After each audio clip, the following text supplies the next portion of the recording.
Brian is a total power banker. Just don't let Mike charge them. Miss Worm, we always thank her, but it's not enough cause she's a gem. The UK prepper never will survive with a bond that can endure.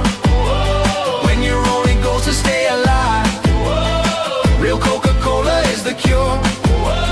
And he is about to saddle the tiger when he's not aboard his UFO. Barry's out with his Geiger, counting rads that made his beard go. The UK prepper network will survive with a bond that can endure. When your only goal's to stay alive, real Coca-Cola is the cure. World survival is our mission. Out in rivers, careful stepper. Alan led with his vision. Defo still no prepper. Hawkins, hacking Hawkins. We've seen his face and let's just say it's enough to take to your eyes with pins. And of course his radio skills pay the way. The UK Prepper Network will survive with a bond that can really hit. When your only goal's to stay alive, Mike took way too long riding this shit. Hello everyone, welcome back to the Preppers Fireside. Got a full house tonight, as you can see, joined by the mystery that is Hawkins. Is he there? He's muted. Are you there, Hawkins? Yep, here, mate. There you go. I'm here. Beyond is Hawkins there. So welcome. Brian, the Scottish Prepper 73, here as always, drinking his poison on screen to get me demonetized with that crap. Cheers, Andy, Brian. the Bombardier, how are you doing, sir? Yeah, all good, mate. You? Excellent. And joined by our guest tonight, which is John, Welsh Prepper.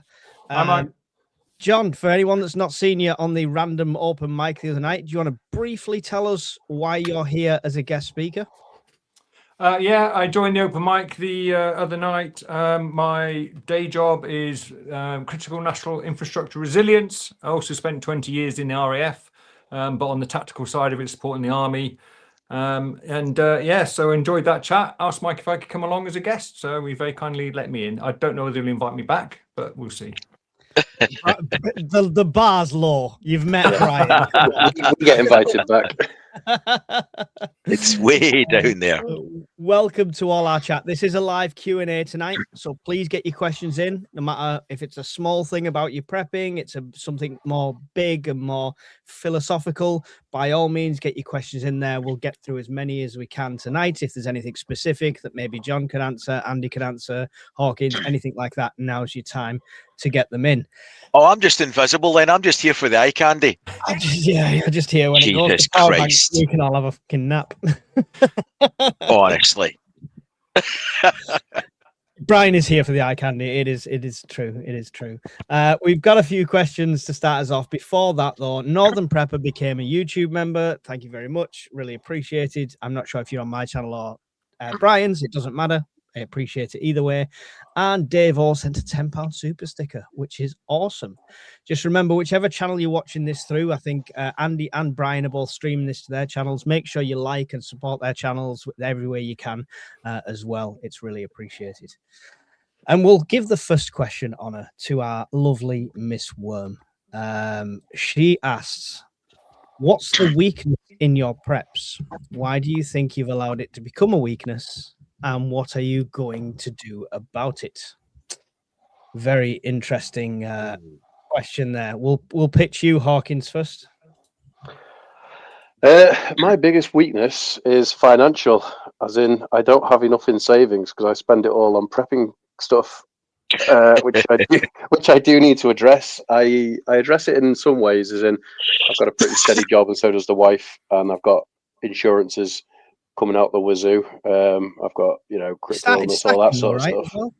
A little bit, but then I kind of stopped because baby and money was tight. So obviously I want to get back into it, but look at the price of it now, but it's probably only going to go up. So I should start again. But yeah, just need to work on the financial side of it. That's my biggest thing, because, more than likely that's what's going to go wrong at some point, isn't it? Yeah, at some point, definitely. Brian, what's your weakness in preps? If you say power, I'm gonna throw something heavy at you. My inability to convince others to prep, I would have to say, because I feel like that's that a cop out. That's a it's cop not out. though. What's the It's not weakness in because your preps? well, it is. If I had a more convincing argument, extended family and immediate family would be prepping. So I'm obviously not good enough at it to convince them. And the weakness to that is sooner or later, either family or friends, if the shit hit the fan, I would be put in the horrible position of having to either say, yes, here's some stuff, and then they come back later potentially, or even worse, having to say no. So that then means Why I is have that? to get. Why is that a bad thing? I would take great pleasure in saying, sorry, tried to get you to do it, you didn't do it, you're on your own. We say that though, but in the cold light of day, being faced with having to turn a loved one away or a friend, I don't think it would be that easy or clear cut, because you'd have to measure how long you think the disaster's likely to happen versus your heartstrings. I mean, if you'd a power cut for what? 3 days, Heart, did you say? yeah. Well, for normal people, I forgot you were an electrician, so for mere Engineer. mortals, I'm an engineer by trade. He just pulls wires. Right. Okay. Andy, have you got a real answer for us instead of Brian's? That is a real answer. Yeah. Perfectly. Ooh. Yeah, mate, fitness. Good one. Massively let it slide. And I think that's mainly because I left my old job not last December before, and then I got through into a new one, which was a steep learning curve, and it kind of just fell by the wayside, mate, to be honest. That's why I've been in the section of Discord, mate. So I've lost what now 16 kilos. Nice. And I've started. I found it. So I've started doing my Olympic weightlifting again, mate. Started running again, rucking again. So yeah, so that would be for me, mate. And so you're joining me on the West Highland Way then? Yeah, I don't mind, mate. I don't mind coming with you. Definitely. And Need doing to a get bit that of it. side. But yeah, so and purely made just complacency, I think. Easy but done. now, yeah, easy done, mate. Yeah. Hold on, somebody just said artillery never did fitness anyway. Preparing the path. You know what it is, mate? That's because he's a engineer. That's what it is. Hey, those shelves don't lift themselves, do they? Exactly. Well said, John. There you go. John's got your back. John, same question to you. Any gaps in your prepping, any weak points and how are you going to rectify that?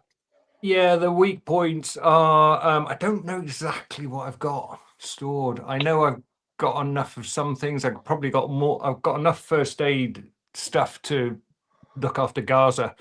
But because that's what I'm good at. You know, I've done first aid and sort of first responder, critical care stuff for decades. So I'm sort of tend to drift towards what I know. I know I've got a load of tins and I've got a load of food. I don't know exactly how much. And yeah, I think my fear is I'm probably going to get caught out if it goes horribly wrong.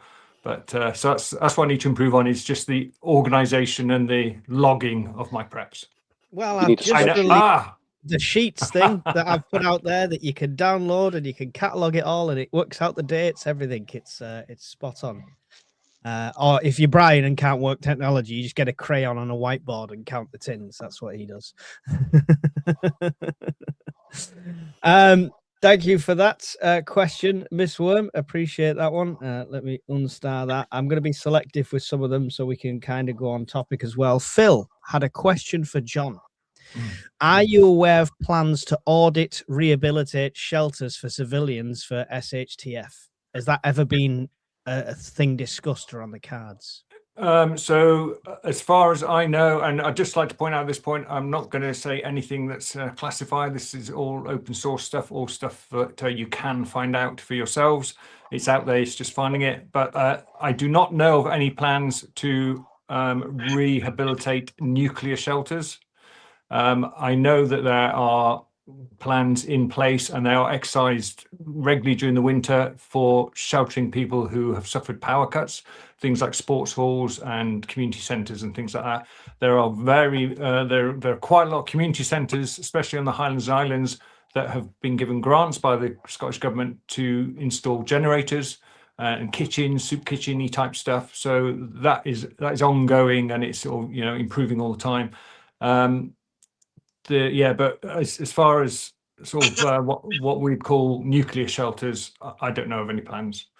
No, they've got plans for themselves, just not for us. There never was any for us in the first place to repurpose anyway. Well, there was the London Underground. That was about it, right? Or the Royal For the Observer Second Corps. World War. Northern Line. The Royal Observer Corps. Yeah, Royal Observer Corps. The concrete porta cabins of death. The coffins. More likely to kill each other from cabin fever within 3 days than survive. Yeah, that's it. Before anything's even dropped. Yeah. I'm just going to Hawkins' house. That's fine. I've got my bug up, man. All right. Door's locked. There's always a way. In the era of tariffs before SHTF, what are your top foreign import recommendations? Sugar from, I don't know, molasses? Body armor plates from Temu. There you go. There you go. Antibiotics. We've joined Because the club, 30%. haven't we? Joined the club. I've been set up.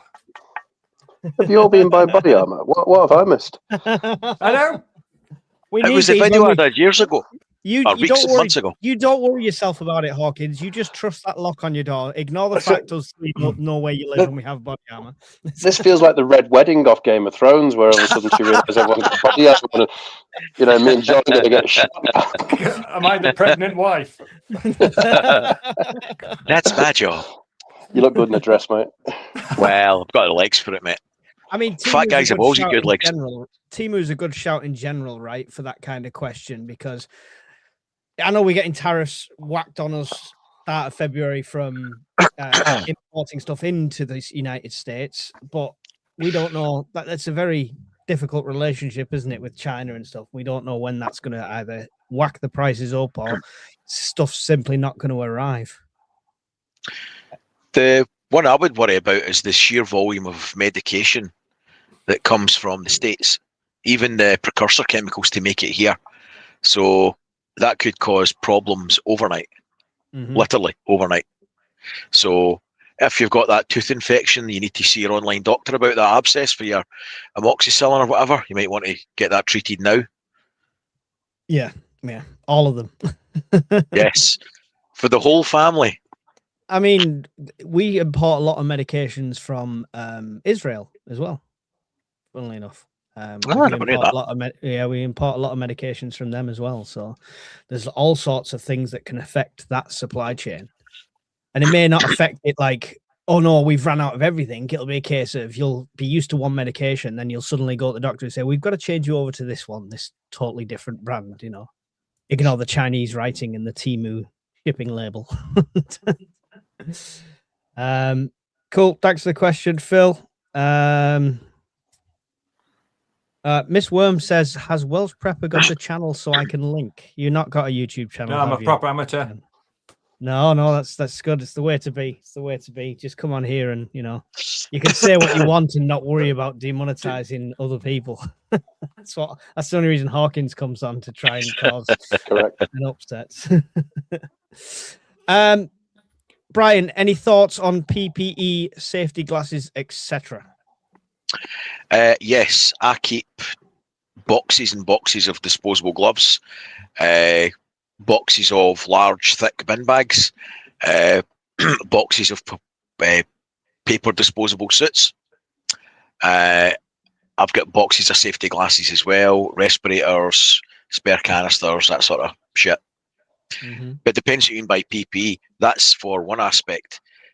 Arguably, body armor would be PPE, depending on the situation. So it could encompass a lot. Yeah. Andy, PPE, safety stuff, gas masks, NBC suits. No, I've got nothing like that, mate. But I've pretty much got everything that Brian said. And I've got a lot of I've got a lot of e-defense now as well, mate. Especially with my left knee being shot.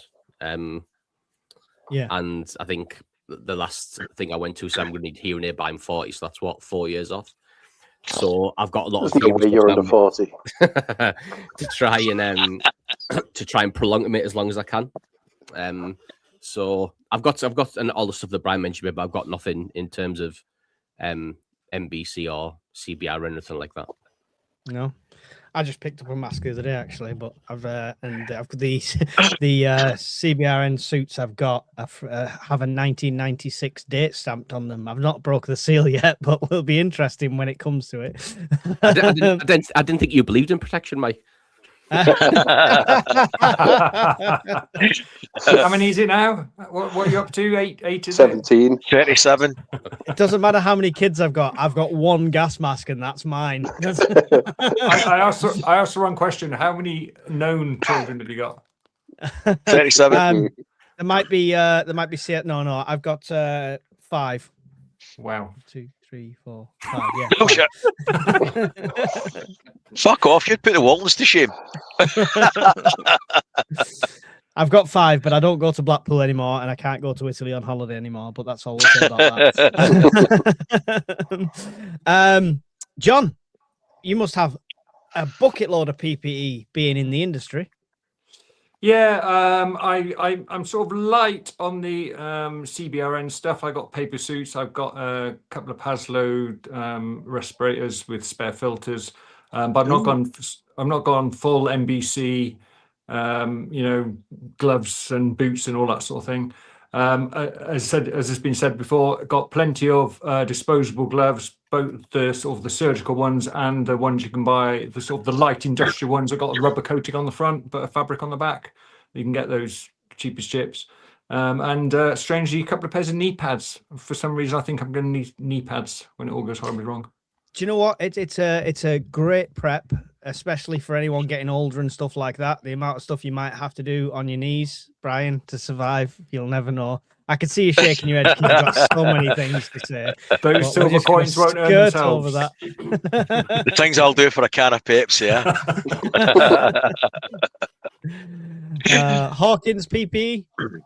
Yeah, what everyone else has said, and then I've just ordered and delivered this week a bunch more of the Tychem 6000s, which are like the thicker, like sort of chemical incident sort of suits, and then tons of masks and things like that, full face ones. But I kind of want to get a battery powered one at some point, so it'll like positive pressure your mask and make it easier to breathe, so you're not sucking it through, with your lungs. So yeah, that's on the list. So, but yeah, everything else I'm happy with.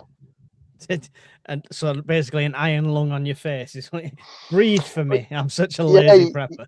You get them ones that strap to your waist, don't you? You know what I mean? Chuck a couple of batteries in them and throw a couple of filters. You do realise, mate, anything that has any remote working part will burst into flames as soon as Mike turns up at your door. So you better off spend on something else. Listen, I've been round his house multiple times and nothing's set on fire yet. Touch wood. But you do sit underneath a 6 kilogram fire extinguisher in the garage. Well, you keep sitting me there. You won't let me sit anywhere else. I don't know talk about paranoia. Thank you for the question, Marty. Hopefully that gave you some insight into the kind of things we have and the kind of things you can get. Brian Honeybear Beard said your eye candy for the Braille readers. There you go. There you go.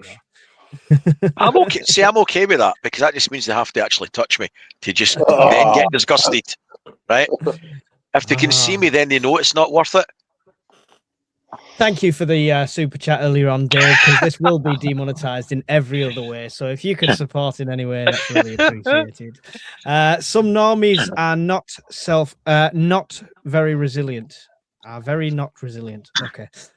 If you feel SHTF is imminent, how do you inject resilience for them quick? Ooh, good question. We'll finish with you, John, if you're the expert. We'll start with you, Andy. I don't think you can, mate, for the sole purpose of, mate. I think building resilience has to do with being put in difficult situations and then discovering you can make your way through it. Mm-hmm. Discovering how to get through it in a mental way, and also figuring problem solving and figuring out how to get through it in a physical way. So I don't think there's a quick way, mate, to instill resilience, especially if something happens on a Monday. I don't know how you would instill resilience by a Tuesday. I think it's more of a long-term strategy for me. Yeah. I mean, yeah, I suppose if you're thinking about other family members and that, I suppose, is there something you can have in place to, give them like here's the bag or the box I've prepared for you is the other thing I was thinking of that possibly. I'm not sure. But then you're not building resilience, are you, mate? You're just giving them a safety blanket. Yeah. For 48 hours, 72 hours, or whatever it would be. Hopefully that's enough. Yeah, hopefully, yeah. Yeah. Hawkins, same question. I don't think you can. Like you probably saw in the Discord group last week, I put a picture of 2 big 20-litre water canisters that I'd offered to my next door neighbour and said, chuck these in the back of your garage in case the water's ever off. And he went, nah, it's all right. And then, this week there's been all those water issues down in Kentway and whatnot, being plastered all over the news. I was kind of expecting a text maybe saying, if you still got them, I might chuck them in my garage. But no, radio silence. And people just don't have that mindset, do they? They're just... It'll never happen to me, right? That's the attitude. It'll never happen to me. Thick, mate, is what it is. But I will take great pleasure now that if the water is ever off and he knocks on, have you got any water? I will take great pleasure in literally going, no, I offered you water. No, but I've got them 2 empty canisters that you can still take. Oh, excellent. Brian? I don't think you can make the person more resilient in short order. I think you could make them more resilient to the effects of the situation. And by that, I mean either helping them with kit or by saying, go to every cash line you can find within the next 20 minutes and draw out as much as you can and get yourself to the local corner shop and buy in water and everything in the tins they'll sell you. So that's not making them resilient, but it's making them per se as a person, but it's making them more resilient to that particular disaster or situation. So I think that's probably the best way I can answer that. Fair enough. And John, yourself, when it comes to resilience, I mean, I know this says imminent. How do you inject resilience for them quick? But how do you inject resilience into the general population? Yeah, so it's already started. If you go back 12 months, 24 months, resilience wasn't talked about at all. Having food in your house wasn't talked about at all. Being prepared for power cuts wasn't talked about at all. It's slowly seeping into the mainstream media now. Chief of Defence Staff, as I said the other night, was directly questioned about the other day, and that made the mainstream press. So the government is gently drip feeding into the mainstream media that you might want to do something about this, but we're not going to tell you because that would imply that we're all going to war. Well, that's it. Isn't it? They're too scared to cause some sort of like panic or absolutely. But they kind of need to. Yeah. It's a culture, and we just haven't got it in the UK. You're well aware that Sweden, Norway, Finland, it's part of the culture. Kids grow up being self-resilient. Kids grow up going out and starting fires and, with the mindset that they need to be self-resilient before they have to rely on the government. We just haven't got that in the UK. And a culture change takes a decade. So if shit hits the fan is imminent, we've already missed the boat. What I would say is if you want to study this sort of thing, if you look at the Texas winter outage 2021, it's really interesting because government, not just the UK government, government's assumptions are that there'd be riots in the street and people stabbing each other for a toilet roll within 48 hours. Texas, after 10 days in the freezing cold, bearing in mind this is a state that's got more guns than people, they were still queuing, orderly queues for food, and they were pushing the old people to the front to make sure they didn't stand out in the cold too long. So assuming that society is just going to break down within 72 hours, it maybe isn't exactly accurate. It depends on society, right? Because Spain took 3 hours. That was it.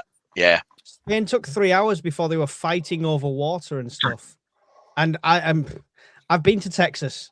To be fair, walking around the streets of Dallas, Fort Worth, anywhere like that, they're a lot more respectful than you get walking around the streets of Manchester. Do do you not think there's a different? I've only been to the US once, and I was in Florida, but there was a difference in my mind, thinking that he could have a gun, he could have a gun, he could have a gun, he could have a gun.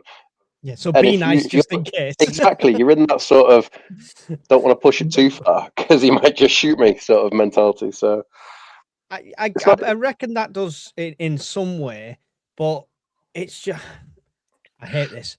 I blame the parents, right? Because it's their upbringings. I mean, you've got say what you want about the United States. You've still got a generation of kids coming up calling the elder gentleman sir and the elder women ma'am and stuff like that. And we just don't have it. Do you know the only place I see that discipline still practiced is on the rugby pitch.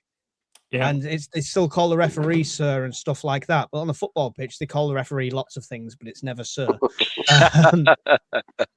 But yeah, I think there's a cultural difference in that, and it's scary, John. But it'll be interesting to see which avenue we go down, because the optimist in me would love to think that the Blitz spirit would be alive, we'd be helping all our neighbors, and everything could be wonderful. But the person in me that read 1 second after is going, die, you're all going to kill me. So I got that book for Christmas. I've not got around to opening it yet. Oh, you need to read it. Oh, Okay. you need to read it. Highly recommended. It changed the way I prep. Genuinely. It gave me lots of tips as well. I'll make that a priority. Yeah, so it shows you people's psychology in a disaster in a very accurate manner. I think it blew my mind. Yeah. There you go. Thank you for the question, Phil. I can always trust you for plenty of questions. If Captain Mannering was around today from Dad's Army, how many years would he be serving in prison with his social media posts for keeping the Rock Emporium free from the beach invaders? Thank you, Amphia. Really appreciate the question. We don't have an answer. He'd be serving life. He'd have a life sentence. There you go. Andy's answered that one. Captain Mannering, he'd still be serving in the regular military, though, wouldn't he? They'd bring him back till he's 65 now. Killer 71 for Welsh Prepper. Do the government have any discussions around what might happen if there was a grid down event lasting more than a couple of weeks? Yeah, absolutely. So they already have a plan for if the grid goes down for 10 days. In fact, I've got in front of me here, it's called the ESEC, the Electricity Supply Emergency Code. You can download that, open source, put ESEC, government.uk ESEC, and you can have a look at that. And it's about a 36-page document. And it basically tells you that they're going to, first of all, invoke emergency powers under the Energy Act, and then how they're going to reconnect you all very slowly over a 10-day period. And at the back is some annexes. I got this out in preparation. This is level 10. So anything black is when they're going to cut your power off. That looks like a QR code. Are you trying to get us to buy something here, John? Now, if you have a look on your electricity bill, there's a little box on your electricity bill somewhere, maybe on the top right, and it's got a letter. Okay. And mine is an S. So if you follow these things, and you can have a look at it, that's the sort of the least punitive one. If you went down to S, you'd see when your power is going to go off and on. Now you can use that to your advantage as a prepper, especially if you're in a community. The codes change literally sometimes house by house, but more normally street by street. So your street could be a T, and next door could be an A, or the next street along could be an A. So if you've got a friend who lives in A and you live in T, you can swap about to make sure you've got power to recharge your power banks and all that sort of thing, or just keep warm in the same room. So if you've got a little community, find out what the codes are, and you can flip around houses if you needed to.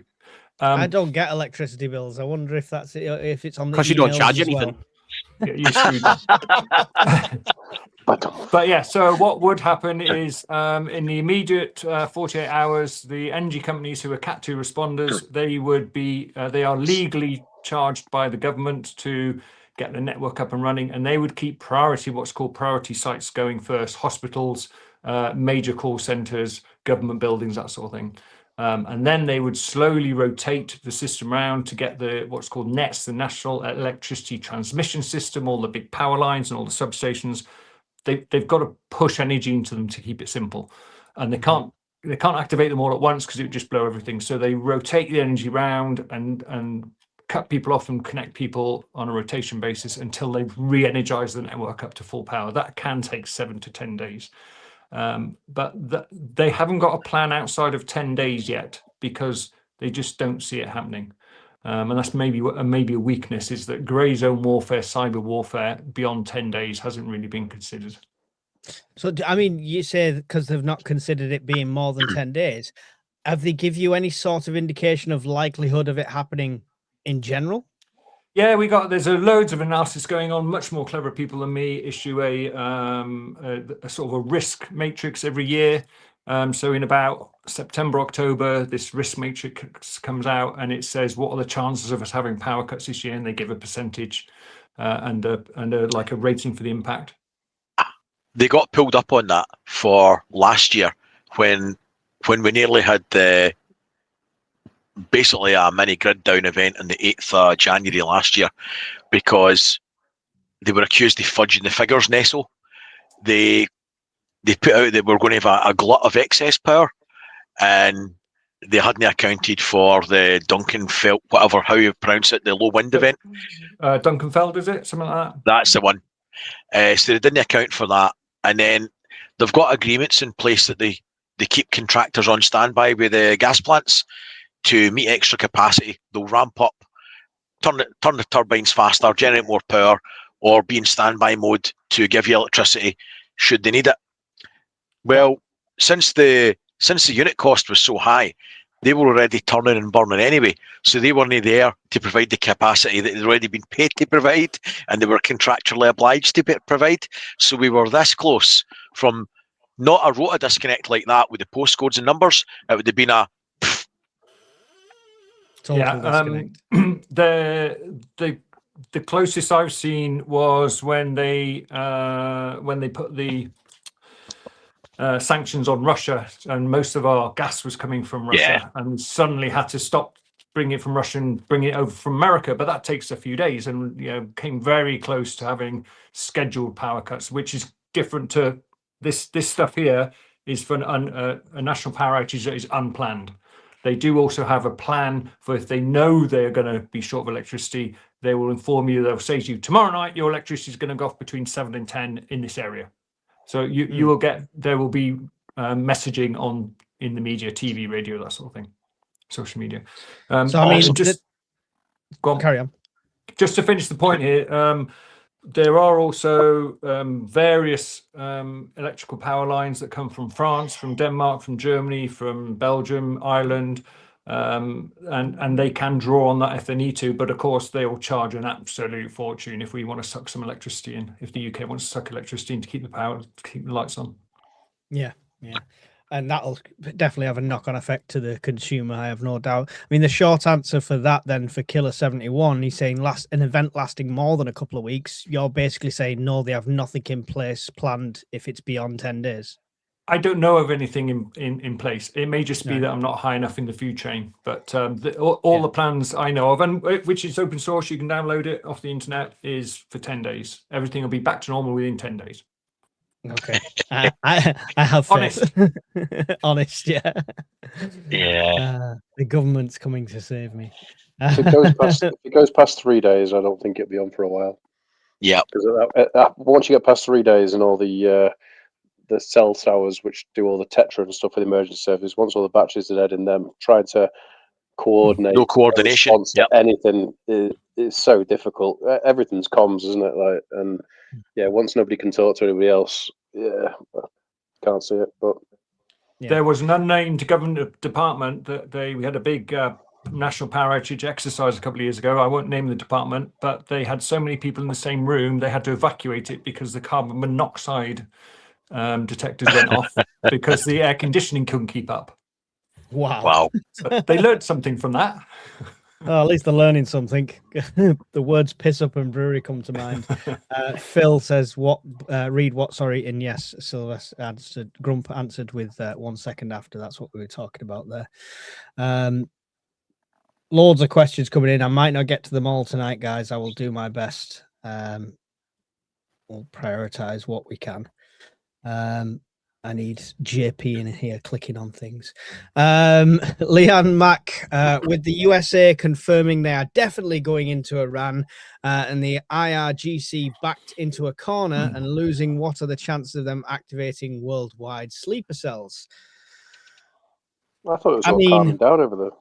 The chances of them trying to are high. The chances of it actually happening, I don't know, because I think our intelligence agencies are quite on the ball with who they're monitoring and stuff like that. So it would all depend. Andy, what do you think about that one? I wouldn't know, mate. I wouldn't have a clue on what percentage it would be or how many there is. Or if I give an answer, mate, it would be purely a stab in the dark. I really don't. Yeah. I wouldn't know. I mean, it's something worth being vigilant over than more than anything else, because we don't know, right? Oh yeah, of course it is. 100%. Mate. I mean, if you saw the threat level go up to the highest that we've got, then I would imagine the situation is pretty dire, and you're pretty much looking at 100% chance of it happening. Yeah. Any thoughts on Iran there, Brian? They didn't go in last week because they didn't have all the assets in place they wanted. The Americans moved a carrier battle group towards Iran a couple of days ago, started heading that way. So his reason for not striking at that time was due to them not hanging the guy. But he's a man for distractions, and his mood changes like a hook or thong. All the time there's something going on, and he's distracting from domestic problems and his own failings. As far as the IRG doing something, MI5, as good as they are, they'll follow who they know about. At the moment, we have got boatloads of people that they don't know about. We're not talking about a guy that's coming over on a student visa that's flown into Heathrow and they're watching him in a bed sit because they know he's a bit naughty and they've got a paper trail as they come through border control. We've got tens of thousands that have got no documentation. Now, it doesn't take Albert Einstein to realise that if you're watching years and years of uncontrolled migration, that you might be able to slip a few through. Right? And that's not talking about somebody running amok with an AK-47 down Euston Road. That could be somebody jumping in a taxi and running over half a dozen people. So how likely is it? I don't know, but there's a few possibilities right off the bat. Yeah, I'd feel like we've got more of a threat than some other countries have with that kind of situation. Hawkins, any thoughts on that to add? If I was the Ayatollah, and I thought, you very like you could be. Nobody we don't know with my blue hair. If I was the Ayatollah and I felt like I was gonna, yes, I was gonna be dethroned from power and potentially buried alive in a bunker or killed or whatever, I would throw all my toys out the pram before I went, because that's why you've got your toys, isn't it? So all these missiles, all these sleeper cells, I would activate and do everything, because why not? If you'd just be like the one last fuck you, wouldn't it, to the world? Like if you genuinely thought it was going to happen, you would. If you ever read a book, yeah. Sorry, Mike, on you go. I was just going to say that's what the biggest fear is for me. It's never been Vlad or big large nations going to war as such. It's these dictators that have nothing left to lose. You back Kim Jong-il into a corner, he'll press every red button he can reach. If he thinks he's about to be regime overthrown or the Navy SEALs have just put death rays onto his ears and stuff, he's going to press every button he can. I would have a little red button now on a pressure switch that I had to keep hold of that would launch every single missile that I had. And as soon as they shot me, I'd let go of it, and then I'd just have a little smile as I died. Well, that's me. That's maybe you. Maybe he's a lovely guy, really. If you come down to the meet, you get to meet him. Your neighbours must love you. Honest to fuck. Isn't that the last scene of Terminator? There's a book, if you get a chance to read it, called 2006 Total War.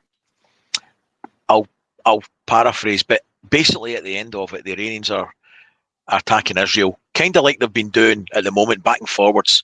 So they saturated their defences, the Iron Dome, with missiles over a period of days to see what would get through. And then in their last gasps before they get wiped out, they fired missiles with anthrax and botulism into Israel and wiped out the country. So the Israelis started then lobbing nukes into Iran, and then the Americans basically nuked Israel because they were all dying to a man and a woman child, and they decided it was easier just to kill them than to let them kill millions and millions of people. It's an amazing book that I've just ruined there. Just to say that, I've just fucking ruined the Don't book. need to read that now, guys. No. So hope you enjoy not Cheers, reading There was right. a this one. spoiler alert. Oh no, but that's the premise of it. It's a very good book, but it That's speaks the to premise desperation. and the ending. I reckon Yeah. I'd have enjoyed that book. It's just when I said all that, I'm going, oh, I shouldn't have said that. To be fair, mate, Anyway, just one on that. Sorry, go on. Just one on the sleeper cells. If we have sleeper cells here, then they are in every single country in mainland Europe. Mhm. Every country. Because once you hit mainland Europe, mate, you can go anywhere. There's no border checks.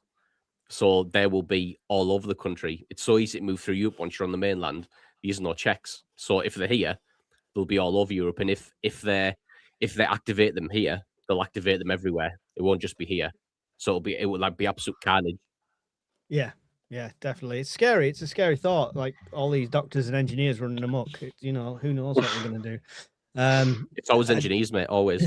So it's engineers. Any thoughts on any more thoughts on that, John? Yeah, a little slightly different perspective is if the IRGC and the regime is collapsing, the levers on these sleeper cells, are they truly Islamic fundamentalists, or is it because their family might be in jeopardy if they don't do what the IRGC tell them to do?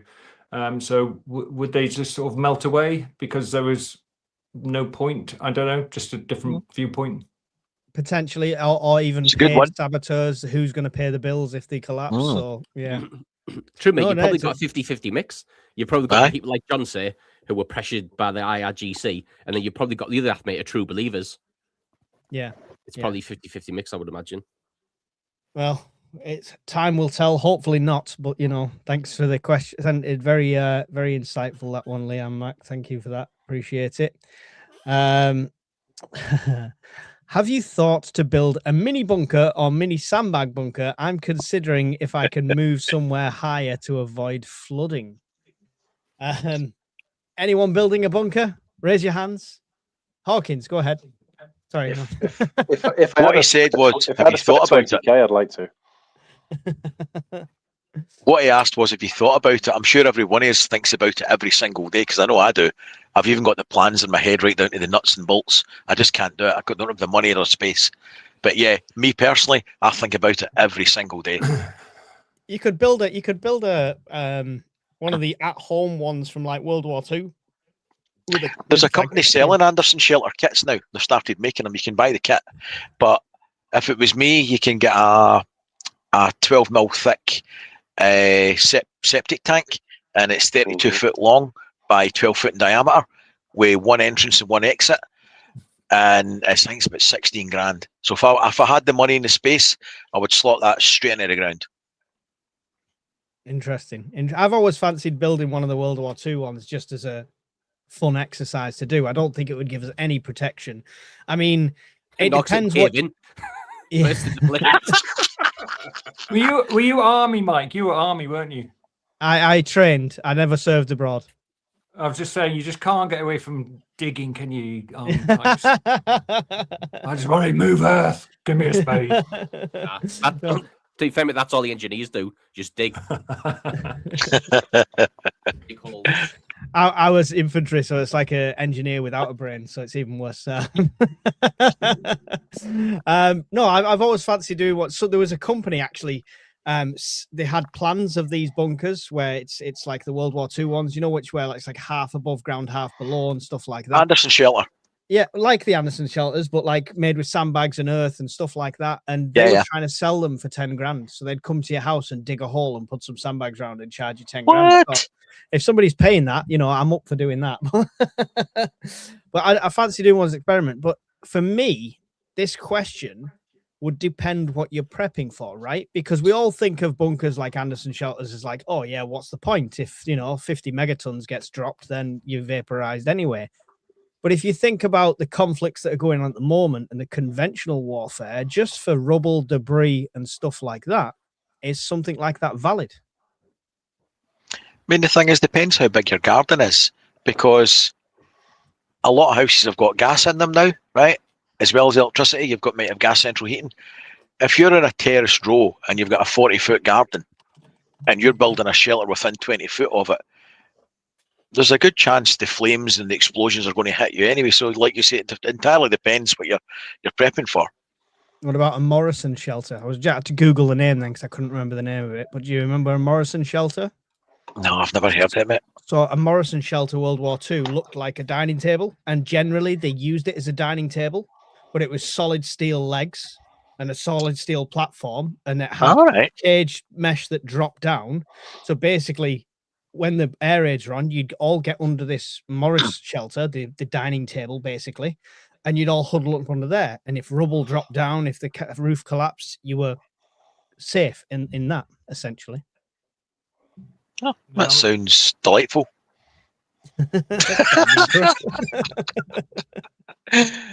Anyone else? Anything to add on shelters? I can't afford. He tells us he's got a nuclear bunker in his garden. No. I live in the west coast of Wales, so if they nuked New York, I'd have 5 days' notice. So I could do something by then. If they bombed Birmingham, the prevailing winds would carry it all away anyway. So my plan would just be to get into the centre of the house and try and live out for a couple of weeks in relative comfort under my duvet with my slippers, because I'm ex-RAF after all, so I want to be comfortable. Andy's sat there thinking, glad you said it, not me. Check in, don't dig in.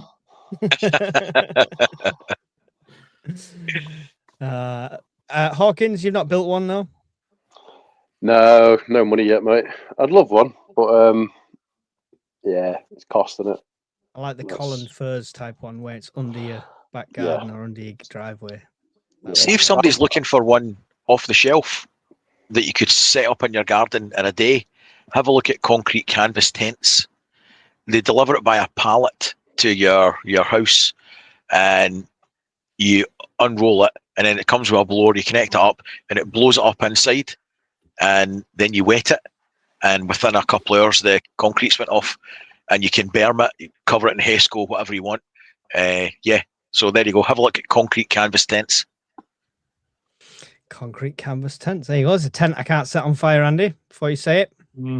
You could. I have drilled a hole down through me garage floor to see what's underneath it and put a camera down there, and it's perfect for digging out. So it's a new build, so it's block and beam and then insulated blocks, but I could easily cut a hatch through that and then start digging out under the garage. So yeah, we'll see how I get on in the future. Yeah. Mr. T and Dr. P said the same thing. Depends what your shelter's for. Debris, fallout. You can build fallout shelter in a garage using bags of soil, wooden structure inside the garage and stuff like that. Yeah, and we all remember the protect and survive. You know, if there's going to be a nuke, just lean a couple of doors up on the corner, throw a mattress over, sleep in there for a few days, and you'll be fine. Everyone will be fine. But at least back then, John, they gave us a protect and survive leaflet. Right now, it's that's true. Bury head and don't care leaflet. We've got a website now. You are? We've got a website now. It tells you to stock some water and have some food.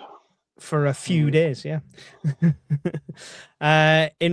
In one SHTF film, a man was searching for Twinkies, I think it was.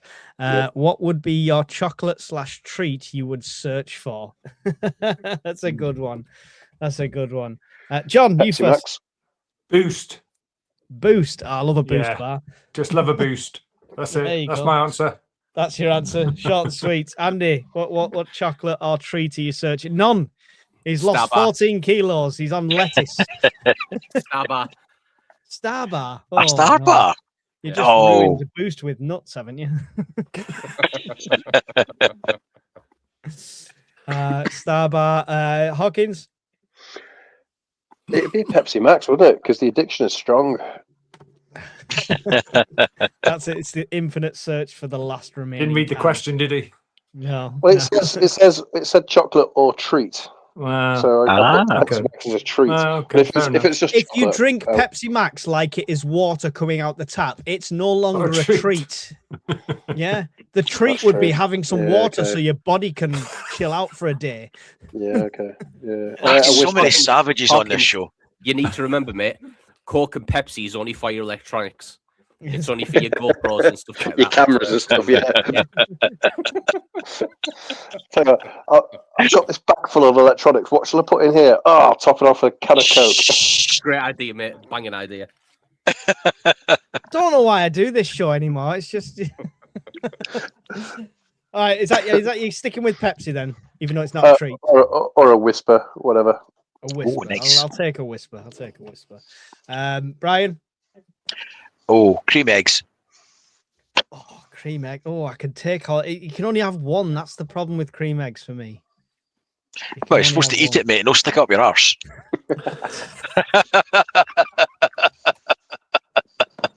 You're doing it wrong, Mike. Lord, give me strength. Sorry, John. You're on about will we invite you back? Will you come back? That's the question. For me, it's a Karamak. Just to break, the Oh, you're a terrible person. I love What? a Karamak. Yeah, A Karamak? Karamak They're or a like gold thin as bar. anything. Oh yeah, no, but it's good. It's caramel. I've never seen one of them since the 80s. I was going to say, they don't make them anymore, do they? Yes, they do. Yes, they do. They definitely do. Is it a museum you're looking for it? Is that so you can give it to your kids? It's just listen. Karamaks are nice. Gold bars are nice. That's my choice. Okay. Everyone else answered without getting shit. Fuck you all. And no, I'm not putting a pound in my own swear box. You can fight me. You have thought to build a mini bunker or sandbag bunker, considering. I've already done that. Done It's twice. He must have put it in twice. Can you buy antibiotics online in the UK? No, you can't. You've got to get a prescription from your doctor, unless, of course, you happen to want to sail around the world and you're going to be nowhere near a doctor. Then you might be able to get a travel pack that contains antibiotics. Anytime doctor. Yeah. So if you're going to travel around the world, then yes, by all means. But other than that, we recommend getting a prescription from your doctor or getting that abscess sorted out, like Brian says, that you've been meaning to do. Someone I know went to Kenya for a month and managed to get one of those travel packs. The disadvantage, I'm led to believe, is that they're quite expensive and you have to pay over the odds for things like paracetamol and aspirin and Imodium in them as well. It's 100 quid. Yeah. To get the antibiotics. So Yeah, it's 100 quid. Yeah, it's possible, but it's not cheap. Yeah. There's It cheaper used to ways be- to do it. My 4-wheel driving adventure to South America. I got one for that. Yeah, there used to be a way you could do it with aquatics and fish. Yeah, stuff, they stopped that. That's all gone as well. Yeah. So look after your body, look after your health, look after your fitness, and you're less likely to need them. I should probably stock up then. Yeah. About antibiotics, who here takes them? I've had one dose of antibiotics in my life when I was 12, and I've never had another one since. 2 or 3, but Yep. it's always been tooth related. Right. But to be fair, Hawkins, we've seen you. Yeah. That would have put me off taking them again as well. Yeah. If that's the side effects. No, I mean, I tell you one thing I will mention though is antibiotic creams. Neosporin's a great one. You can only get it on eBay. You can't get it on Amazon. There is some sort of legislation technically, but you can still get it technically, but it's all weird. But also Amazon do a version of it, which is just 3-in-1 triple antibiotic cream. All right. It's a good, just in case, it's actually really good. Everyone knows Mrs. Urban Prepper's had terrible skin condition. When it was all cracked and she could barely walk, it was the only thing that healed it within hours. So it's really good for all sorts like that. If you've got a cut in SHTF, a rusty nail, and you can't go and get a tetanus, clean it as best you can. Some of that on is going to help. It's better than nothing. So that's something you can get in the UK, and it's always worth stocking up on for me. Thank you for the question. Brian's better rigged than Zelensky. There you go. I don't know. I'll keep a few things. Powerfang radios, yes or no? Hawkins, that's one for you. If that's all your budget can adhere to and purchase, then yeah, it's better than nothing. There's nothing wrong with them. They're just not high end. The biggest problem with them, I think I've said before, is spurious emissions. So you're on one frequency, and the they're built that badly that they're actually transmitting on several different frequencies across different bands. So it might not be affecting you, but the general radio world, you'd be causing some interference with. I mean, they've got better over the years, so they're not all like that. But I know the new Baofeng Mini, which has got quite popular, that's very bad for spurious emissions, apparently. So, yeah, I'd recommend something a bit better if you can, but something's better than nothing. So, but obviously, you need a license to use it. So, I'm just looking at my list here. I think I've got. Is it the Retevis RA89 one that you said? yeah, I prefer them. Yeah, that's The currently Retevis. that's not bad though. That's currently reduced from 70 down to 52 at the moment on Amazon. Yeah, that's the 10 watt one. It's nice. It's waterproof. Big Link battery in on the it. chat. Link in the chat. But yeah, that's on sale at the moment. So, and there's an RA79. I assume that's just a bit of a lesser model. So, yeah, cool. Anyone want to add anything extra on Baofeng? I got one sealed, vacuum sealed in case I really need it one day. Yeah, not a all. regular user. Yeah, No. that's cool. That's cool. Awesome. Right, Brian's got about 50 behind him on the shelf. I think there's a few there. feeling judged. He's feeling judged. When is that big snowstorm coming for you guys? Apparently, it's going to hit the 25th, 26th, according to the initial weather reports and weather maps. I've seen 12 different versions of these maps. Most of them have Wales and Scotland covered. Some spread down England. Some cover all of the entire country. So it depends which sensational headline you want to listen to.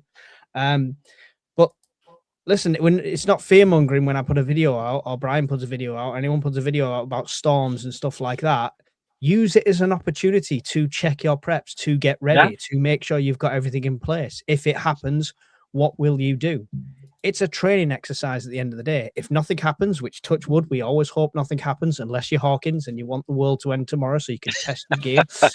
Everyone else who's normal doesn't want stuff to happen, but use it as a training opportunity. So 25th, 26th is what I heard. Anyone heard different? I think the weather charts this afternoon at 3 o'clock on WX charts was showing like a mini beast from the east coming in again, wasn't it? So I've not seen much about the snow, but it's definitely getting down to like -6, -7, -8 again. So yeah, fingers crossed, 12-foot snow. Mike, can I just say to everyone, if you have a vulnerable person in your family, disabled, elderly, anyone who relies on medical equipment for day-to-day living, please register with your electricity company, with BT and your water company. You'll then be prioritized when they go around doing whatever they do.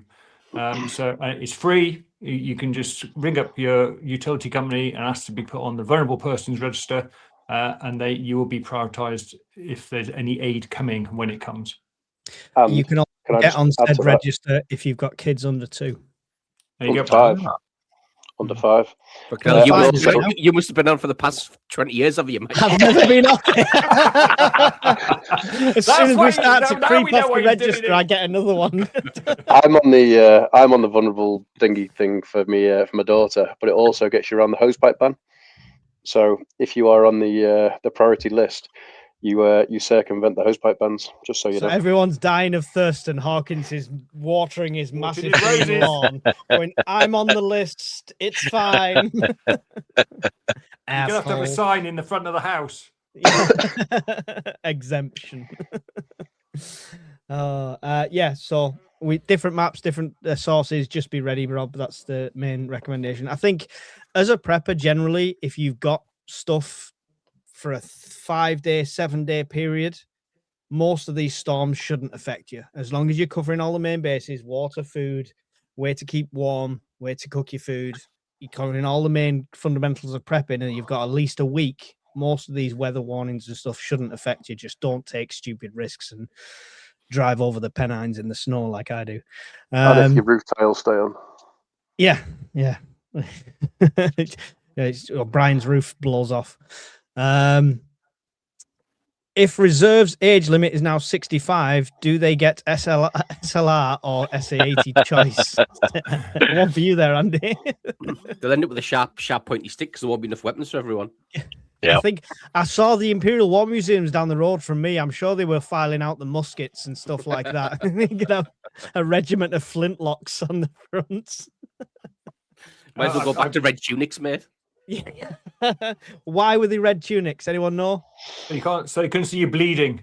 Yes, there you go. Good man. John knows. Oh, I never knew that.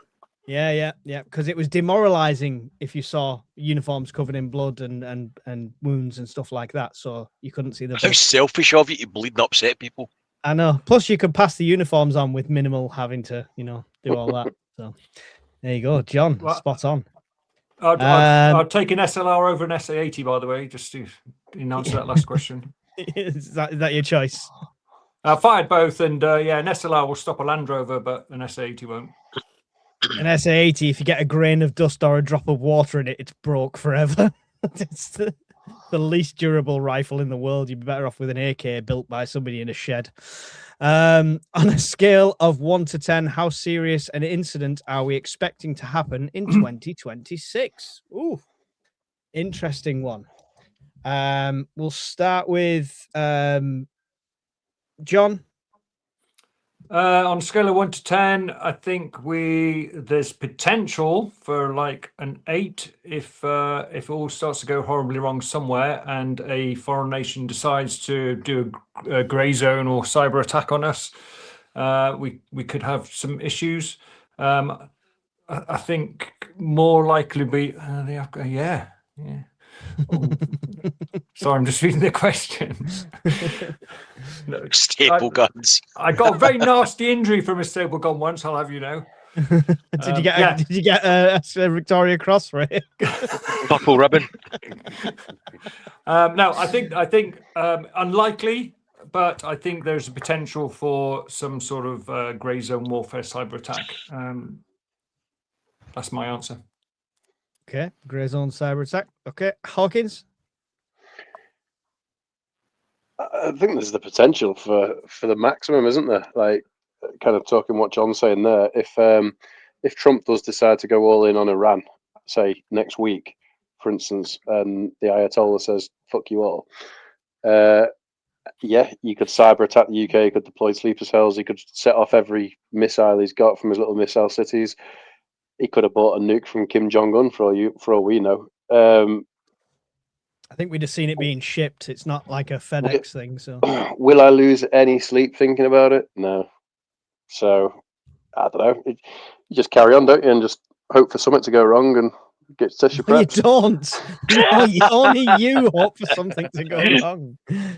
Keep calm and carry on. We'll leave it there without you saying a little bit. I just don't want a nuke nearby. You can nuke Glasgow, that's fine. Just not nearby. Cheers, buddy. Yeah. Thanks. I'll vote for Glasgow. I hope you two get fleas in your beards, you pair of bastards. No, don't nuke anywhere unless it's St. James's Park. Brian, scale of 1 to 10, how serious an incident are we expecting in 2026? It's an impossible answer to give an accurate answer, but potential I would say is 10, and that's basically because of the number of increasing risks, and the risks are increasing from the Ukraine war, and have got worse every year since, and they've been magnified by changes in leadership. They've been magnified by abnormal weather. They've been magnified by deteriorating infrastructure in the UK, and they've been magnified by a constant barrage of attacks, brinkmanships, and threats. So any one of those things could cause a 1 to a 10, but all of them combined, and one person making a poor choice, or a combination of events, it could go bad very quickly. So potentially I would go a 10. Realistically, I don't know. And like Hawkins, I'm not losing a minute's sleep over it, because we do what we do so that I don't worry. We can only control our sphere of influence, right? There's no point sitting there with the doom and gloom and worrying about it all extra. Andy, same question. Yeah, mate, I think a 10. Yeah. And the reason I say that, mate, is I remember the incident happened on the train back end of last year. For me, mate, that's a serious incident. So, and I can't imagine, unfortunately, mate, that's the last one we're going to see. You know, just based off the trend of last year, mate, of what happened. So it would be a 10 for me. Yeah, we went from the synagogue straight to the train. It's just, yeah, it's so much happening. So, unfortunately, yes, in the scale we're on and stuff like that, I would tend to agree with all the lads there that it could be as serious as a 10. What I would say right now is we are on the 18th day of this year, and look what we've seen so far. I mean, hopefully this is the peak and it goes like this, and by Christmas we're all singing Kumbaya and world peace. But the not so optimistic in me would think, shit, this is a hell of a year. The year of the prepper, as Brian said. We've got more questions which we'll go on to shortly, but before we do that, I want to take a minute to say, go and check out Brian's channel, Scottish Prepper 73, if you're watching on mine. All things power, all things like that. He does a bit of the news and stuff like that, but it's not doom and gloom. It's preparing you in the right way. It's a great channel, so make sure you get over there and like and subscribe. Thank you. Andy, the same. Bombardier, if you want really good kit reviews, trial and tested, if you want to see him take a grinder to Temu stuff to try and prove a point that doesn't get proved, anything like that, wreck a few tarps and stuff, then he's got a great channel for all of that. But he's also got another channel as well, Shadows and Sightings, where you can go and look at all the creepy stuff, cryptids, UFOs, and even his own personal experience, which is worth a listen to, if nothing else. So go and check that channel out as well. The other guys haven't got channels, so, you know, just come on to the Discord where we all are, which is fun and games. Did Andy get abducted and get probed? He said you have to go to his channel, subscribe, like, and watch it to find out. You know what, mate? Tune in. That is the only reason I'm going to do that walk with Mike. Because if there's anybody, mate, who it would go south so fast, I've got more of a chance seeing an alien with Mike than I have anyone else. But nothing would happen. They would take him up into the ship, it would catch fire, and then they'd ditch him. I'm the solution to the alien invasion. Cause of death, spaceship fire. Awesome. Also, while I have your attention, we've got our awesome Miss Worm as well, and all the moderators in the chat keeping you all in check. She has her own channel as well. So if you want a break from prepping and a break from the doom and gloom, and it's a bit of a step into the creepiness, go and check out her channel, and she'll read you some cool stories. And yeah, it's a great one to just relax, do the dishes, or fall asleep to, whatever you fancy. And she's got a really good book, hasn't she, Mike, that you can probably tell us about? She's got a really good book. I can't tell you about it. I bought it and never read it, so there you go. Hawkins, tell them all about it. I can't read. I have audiobooks. I told Miss Worm as soon as she... It's quite spooky, isn't it? And I don't really want to give it away like you did with that film you talked about before or whatever, but yeah, it's quite spooky. That's all I can say. Just generally, just kind of general idea of it. Ghosts and things. Ghosts and things. Ghosts and shit, anyway. Right? Okay, that's... all my links and everything are in the bottom of all my videos for my stuff. If you're watching on any other channels, just make sure you take the time to go around and subscribe to everybody. Come and join us on the Discord. We don't ask all your personal details, just an email if you want to become a full member, and that's about it. But it's a great community. Everyone's getting along. 430 people, I think, in there now. And it's John, you've joined recently. What do you think of the Discord? I've not managed to. I tried to go on it today and I couldn't do it, so I think I'm gonna have to rejoin. You're going to be like, Steve, well, Mike. Well done. We'll sort that out afterwards anyway. But yes, okay. We'll get onto the Discord. Come and join us all. It's great fun and stuff like that. And yeah, that's pretty much it. It does allow for different conversations, shall I say, than we can have on YouTube, doesn't it? It does. We're still slightly limited, but we're still slightly limited. We try and police it so people don't get themselves in trouble in case anybody is looking. But the best way to avoid all that is come along to a prepper meet. And we've still got tickets to the Scottish prepper meet, which is the end of August, the bank holiday, £35 for a pitch, which you can bring the entire family to. And it should be a great fun weekend. Okay, that's all the sales stuff done. So, lads, are you ready to join the reserves and serve your country? It appears I'm already in the reserves. Having come off the list last in September, having passed 55, it seems I've got another 10 years to do. So, yes. Do you... Look, you're going to the fucking 30.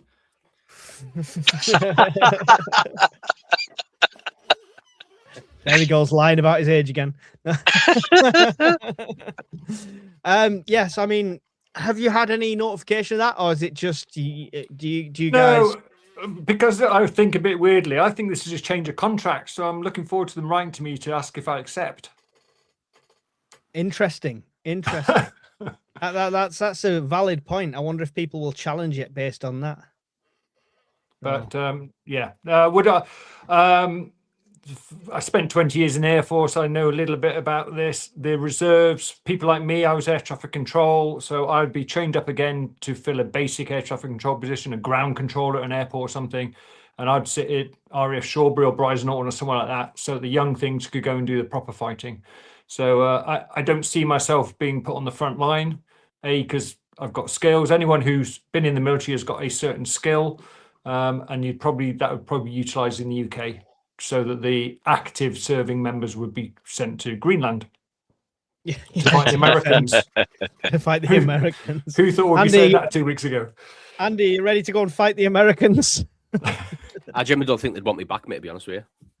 No, do you not think even with the hearing thing, they'd find something? You know what I mean? Nah, because I was that much of a ball ache for them, mate. I genuinely don't think I really don't, to be honest with you. You leave or get kicked out, Andy, let's be honest. They couldn't wait to get rid of me, mate. So I really don't think they would want me back. I mean, there's also an element of it, mate. If I went in, I would be a pain in the ass again as well. Like, I wouldn't be shaving, I wouldn't be ironing my kit. Like 100%, mate, it would be an element of you wanting me. I don't want to be here. You want me here. You think I have something to give. So I'll turn up work on time and I'll do my bits, but I'm not fucking shaving. And I'm not ironing my kit. So it's up to you whether you want me or not. I love it. You don't have to shave anymore. You're allowed a beard. Oh, yeah, you are, aren't you? So I would shave just to piss them off. Whatever they wanted, I would do the opposite. Do the opposite. Got to go dressed like Hawkins, blue hair and piercings everywhere. That's what you do. Genuine question though. I think my answer to this, obviously we know that I'm going through that process at the moment, but I am genuinely having considerations the way the start of January's gone. But if it was a direct threat to the UK, then yes, in a heartbeat. If it was for somebody's phoning war overseas, then probably not. Probably not. To be fair, mate, the reason I think, because if you think about it, mate, there's a reason why they kick you out at 40, because your body mate's been through it. Yeah. And mentally as well, you've been through the ringer. So what use any of us would be, right? Is questionable anyway. What I think they'll do is, I think they would have you doing civil stuff. So I think they would have you doing the fire brigade stuff again, helping out with that. They would have you driving HGV. They would have you doing civil stuff. I don't think it would be a case of, because let's face it, what anybody who's got PTSD, you can't lower it that low that you're taking all them lads back. If you're a triple amputee, some of them I've seen. If you're a triple amputee, what the fuck are you going to do with them?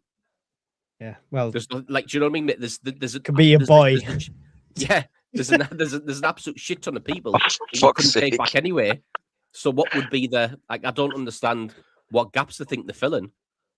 I think you're right. Where it would be more stuff around here, around the UK. It would be a booster to police and emergency services. But genuinely, I think the older generation, they're going to use it to bolster training camps and to try and pass that knowledge on. Because if they suddenly need a recruitment drive, whether that's at gunpoint or a monetary incentive, they're going to need people to train these troops. And they'd rather there's somebody with experience, especially people who have served like yourself, Andy, to do the training. That's what I think. But even that in itself, it's a specialist thing to be an instructor. Definitely, like, I couldn't agree more. But I think you'll have one or two. But I really don't see I don't know what purpose it would serve me, to be honest. And like I say, you would, and especially lads who got medically discharged and got treated like shit. The last person you want, mate, is someone like me in there. When you know me, especially when you're at work and everything's shit, and you've got me saying this is shit, and I don't want to be here. You know what I mean? And this is wank, and he doesn't know what he's doing, and he's shit. And you'd be the perfect instructor. I'd be buzzing if I'd got you as an instructor, Andy. I'd be well happy. The whole thing, mate, would be it just wouldn't be good, mate. Like all the I've got interesting people like me is the vision of you sat there like you were at the prepper meet, just leaning back, you know, when you were talking to our counsellor friend, and that's how I see you on the training camp, just in a deck chair. 100%, mate, that's what it'll be like. Exactly. Mate. Here comes Corporal Sunshine. I would, mate, to be fair, mate, I would happily go back in just to be a cunt. So if you are Chuckles. conscripted and you're up in the northeast, just look out for Andy. Oh, I'm looking forward to Andy being on my section. I tell you what, mate, I would put it all on YouTube as well. Yeah. I'd video all the stuff and just put it on YouTube of how shit it is and why I'm putting Andy's about in a pair cunt of jeans and a t-shirt. Yeah, I'm putting about in the jeans and a camouflage t-shirt. That's all I've got. That's all I've been given. A pair of And everyone's Crocs. like, pair of furry Crocs. And everyone's like, Andy, where's your weapon? I just hold up a pointy stick. And I'm like, I've got to do this. This is serial number 132. It's better to have people like you doing it though than trained survival instructors like Funky, right? That's probably the better option. Hey, he's behind enemy lines now, mate, changing the world. He's in Greenland now. Somewhere. Yeah, waiting for the Americans to come.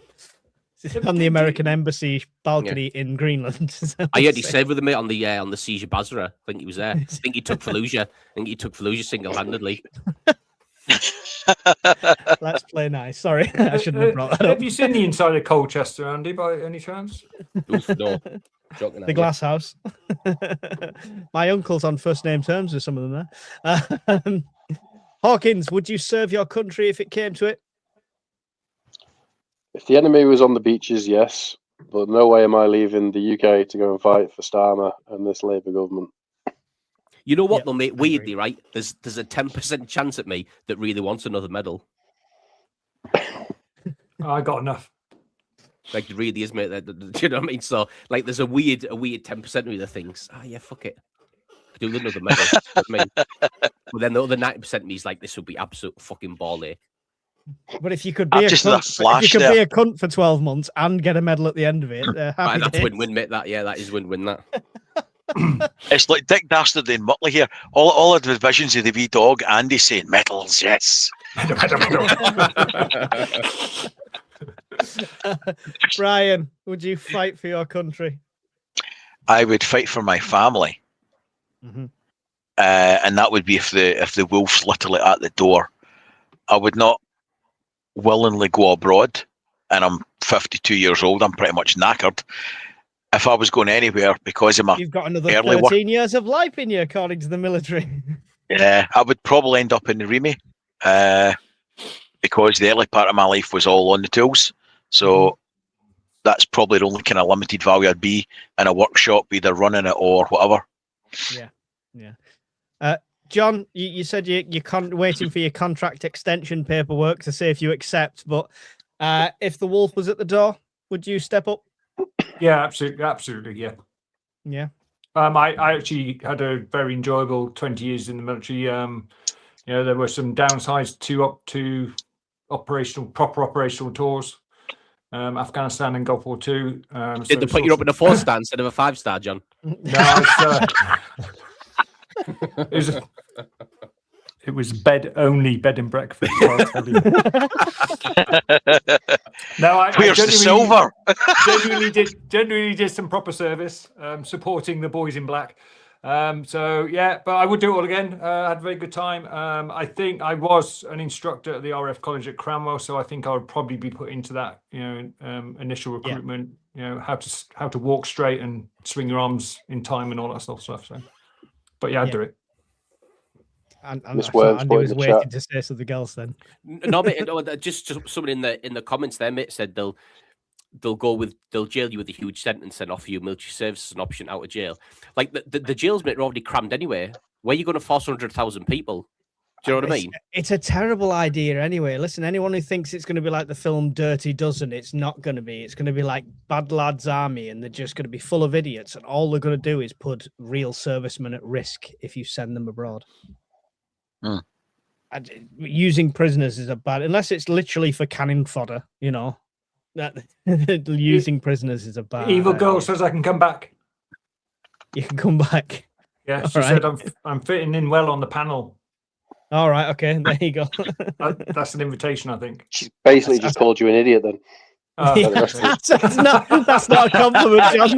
That's an insult. Thank we'll have you. words later. Thank you for the question, Deegs. Question: have you thought about a mini bunker shelter? How many times are you gonna ask the same question, Tony? I think he was just desperate for an answer. If you had all your preps vanish, how long would it take to get back to your current level, and what would you do differently? Brian, I burnt yours down in a scenario we did, so I'll go to you first. Mate, I'd spend the first 3 days crying.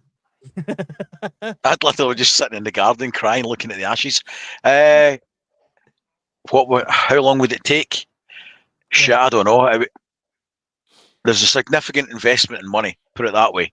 Yeah. It would take me at least a year of not doing anything else. So no holidays, nothing, cutting back in household expenses.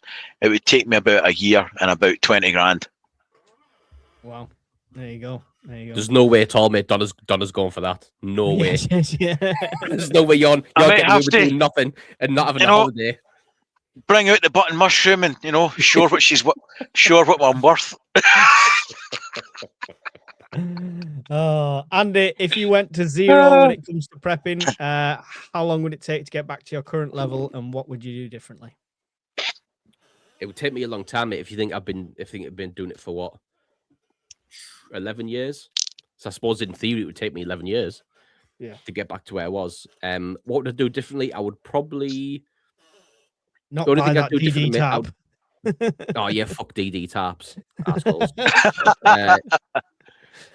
I would probably go power mate first if I was going to do something differently. Yeah, I think I would start with that, because I think that's probably the most expensive thing. So I would start with that and then fill in the other stuff afterwards. Cool. John, if you lost all your undocumented tins and your mystery amount of food and all my first aid supplies, it would take a long time. I've been sort of prepping properly for probably 8-9 years now, so a significant period of time. Also, as Brian mentioned, there's also the cost. You can't just buy this stuff in a wanna. What would I do differently? I would probably just spend a couple of days getting a proper plan to incrementally increase my resilience from 3 days to 7 days to a month, because the way it just sort of evolved. My prepping, my preps evolved over time, so there wasn't really a proper plan right at the beginning. So I'd probably organize what I purchased in the right order this time.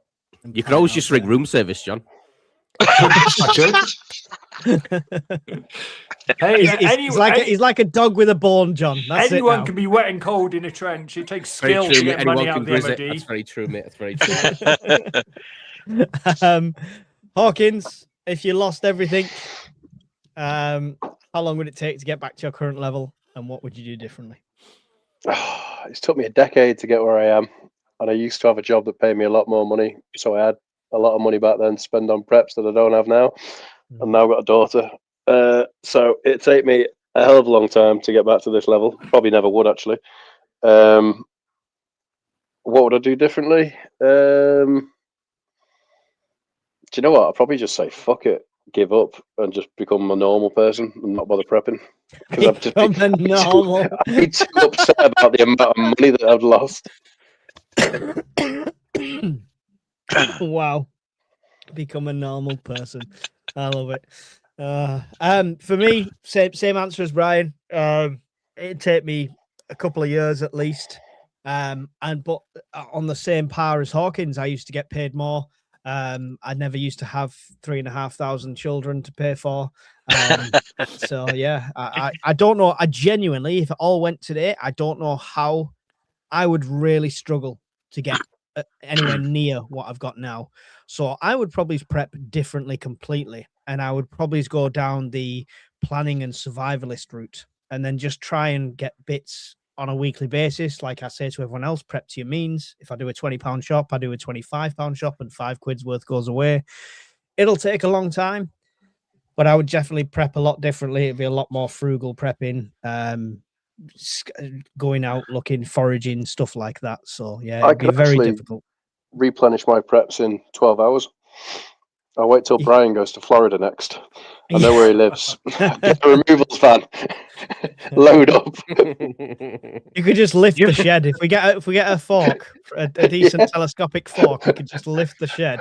Imagine he comes back from Florida, goes into his garden, it's all gone. It's just 2 tracks. That's when I shot him, Your Honour. He deserves it. Great, Gala. Thank you for the £5 super chat. If it's all going wrong, the bombs are about to drop. What pies are you saving for important morale raising? Them ones you brought to the meet, what were they? Lamb and mint. Oh, mate, they were something else. Them. They were good, then, weren't they? Yeah, they were. Yeah, Gala's pies. That's what we'll save. I've already asked him, mate, to bring some of the Scottish meat. Have you? Yeah. A truckload. Yeah, bring them all. That was such a good night at the fire. That was so funny. Yeah, it was. It was a great night, mate. That. Yeah, good times. Good times. The hippies trying to shoot me down my drone with lasers and logs. That was the Midlands. Yeah. Yeah, it was the Midlands one. Yeah. Yeah. Fun. Any pies you'd save, John?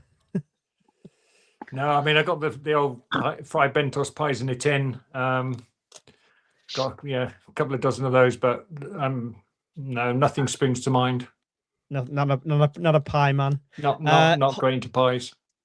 Hawkins. I don't want to ask Brian what kind of pie he would. Yeah, I can predict the answer. Steak and gravy. I feel judged.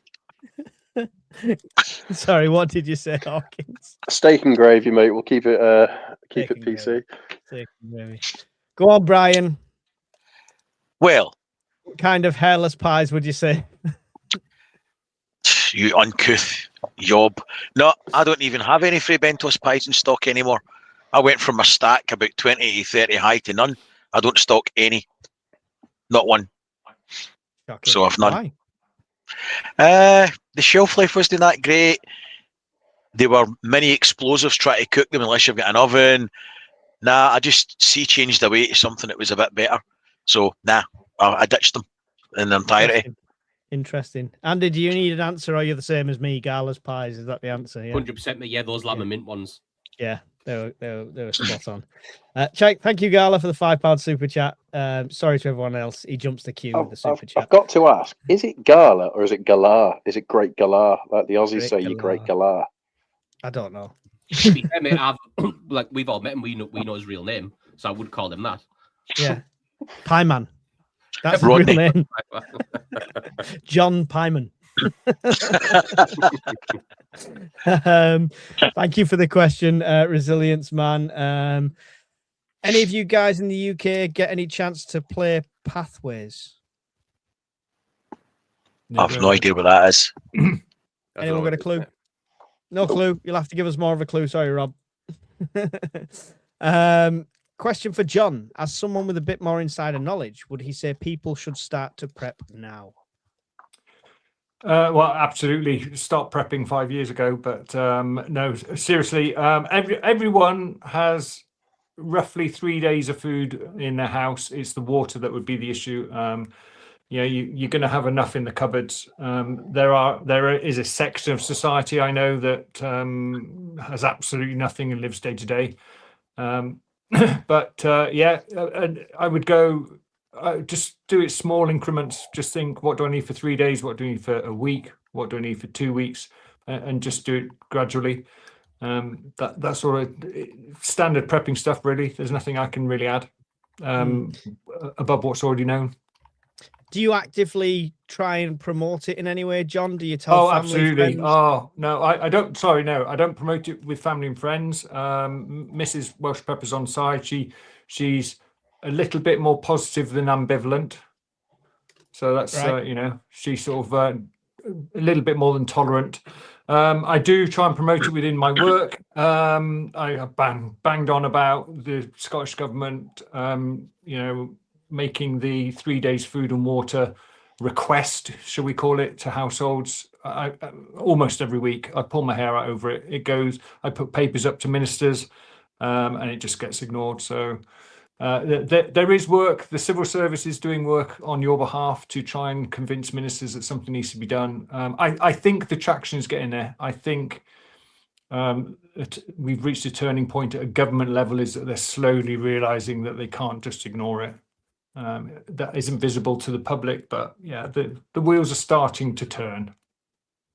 Cool. Thank you very much for the answer there. Hope that helps, Andrew. Do you know anyone in the UK building a shelter? Is he taking the piss?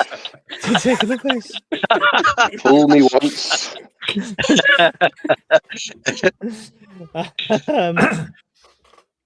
Silence, Tony. So what exactly caused the water shortage over there? Anyone want to give an insight to our American friend of the water situation? Anyone who knows the ins and outs? There was two reasons given. One was an electrical fault and a pumping station, and then the other one was frost damage and burst pipes caused by inclement weather. The reason why it's been such a problem is catastrophic underinvestment in infrastructure in that part of the country, and arguably in most of the water infrastructure in the UK. There you go. That's as good as we can say for that one. Thank you very much. Yeah, the water company is the worst performing company in the UK. They've had millions in fines for not meeting the metrics. No surprising. No, not surprised one bit. Here's the thing, though. See, when they fine them, they don't give a shit, because it's the people that get their bills put up to pay for the fines, so it doesn't help. Yeah. Question: if the UK gets attacked, what would government protocol look like for us, i.e. curfews, food limitations, etc., depending on the type of attack, obviously? Anyone want to jump in? I think it could be all or neither of them, depending on the nature of the attack. Is it a terrorist incident? Is it a conventional attack, cratering all the runways and taking out the hardened shelters? Or have we just been nuked? It could be this, or it could be up here, and everything in between. So it's how long's a bit of string, really. Yeah. Curfews is a interesting one. After the lockdown and stuff like that, whether people would pay attention and stuff like that. Obviously, open source wise, John, is there anything documented protocol wise for like locking down the nation if something happened? Yeah, there's the Civil Contingencies Act. Again, this is open source. You can just search Civil Contingencies Act, Gov UK type thing, and it will come up. And that specifies what the Cat 1 and Cat 2 responders will do. Cat 1 responders are all the blue light people, including the Coast Guard, who were the fourth emergency service. Cat 2 responders are electricity companies, oil and gas companies, things like that. So you can get a good insight there. They do have emergency powers. The UK government can invoke martial law. It has to be voted through Parliament, but they can do that. The COVID inquiry, that actually, if you really want to go into it, if you look at the recommendations from the COVID inquiry, they make there's a lot of recommendations there about what the future should look like to make the UK more resilient. Curfew, the lockdowns were mentioned as actually quite a bad idea, that weren't necessary and didn't really work. So I think curfews, this is my personal opinion and not opinion of the government, is that I think curfews would be sort of a last resort, really. I think the damage has been done with lockdowns. The public feels so let down with the way lockdowns came into effect and what little effect they had, that if the government suddenly said you've all got to stay in your house for 22 hours a day, I think people would just ignore it. That's my personal view. Food limitations, as we discussed the other night, but just for people who weren't there then, supermarkets would close their doors straight away. If it's something like a national power outage, they would just close their doors to protect their staff. And their rationale is that they can open a full store a lot quicker than they can open an empty store, because they'd have to restock it and all the supply chain would be out of kilter. That's about it, really. Yeah, can't really say much more than that. Cool. I've got a question, John. I don't know if you can answer it. Is there any provision the government has made for, other than sequestering supplies in time of emergency from distribution centres and food storage warehouses, from bringing in hoarding rules that would specifically target or catch preppers out, as in you're only allowed to hold this amount of food in the house, and if you've got any more than that, you've got to hand into a collection point. Is there anything like that ever been talked about or floated that you're aware of, or that you can tell us? Not that I've seen.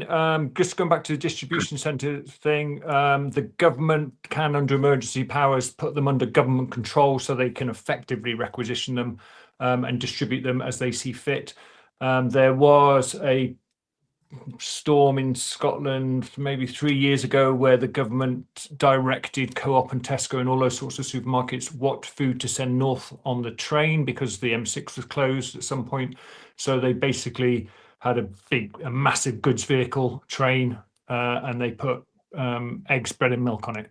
And that wasn't really the government ordering them to. They just said, we think you should think about what you send up there and make sure it includes staples, and the supermarkets went, yeah, okay, and they complied.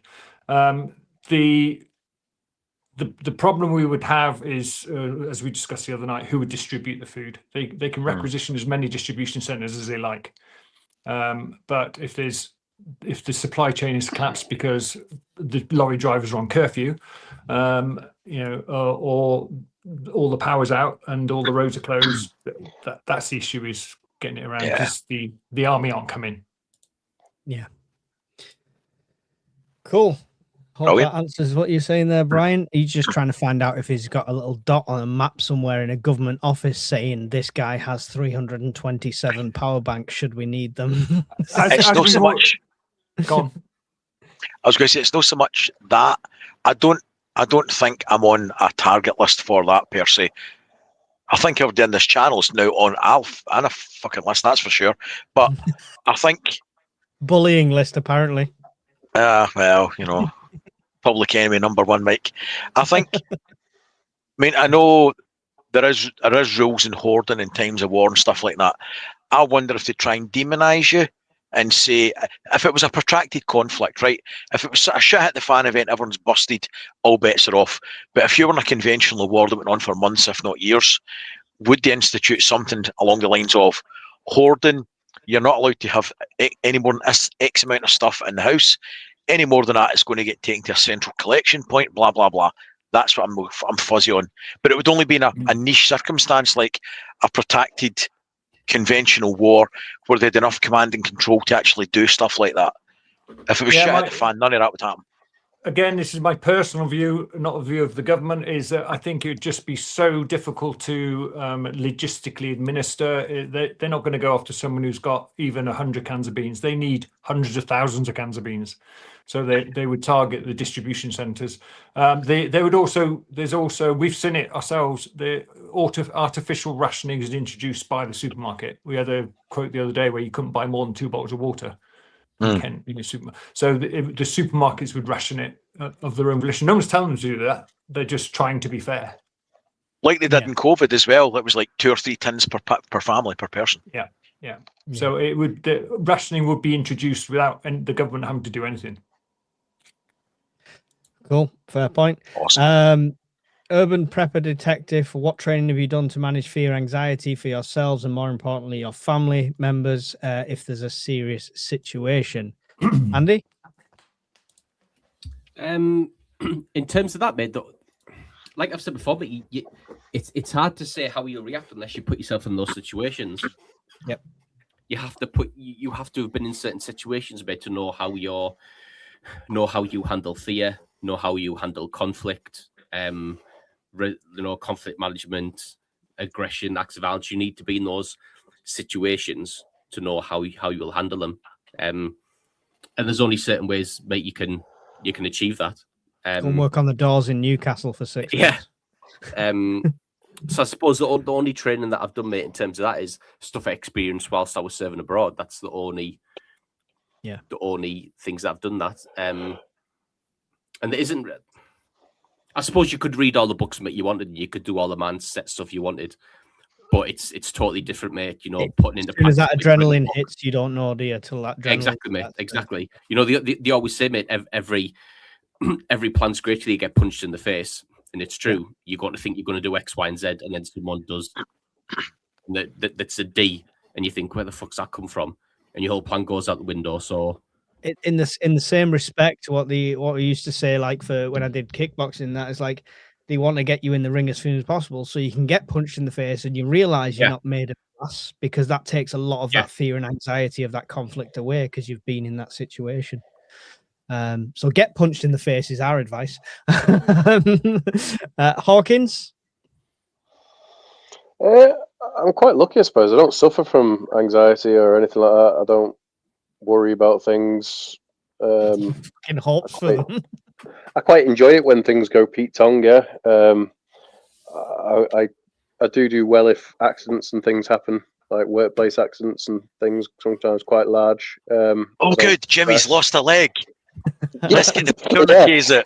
TQs out. Like, yeah, I don't know. But I mean, I'm a mental health first aider, so I could obviously counsel family members and stuff. Although my missus said she'd probably rather jump off a bridge than let me mental health first aider. So, yeah.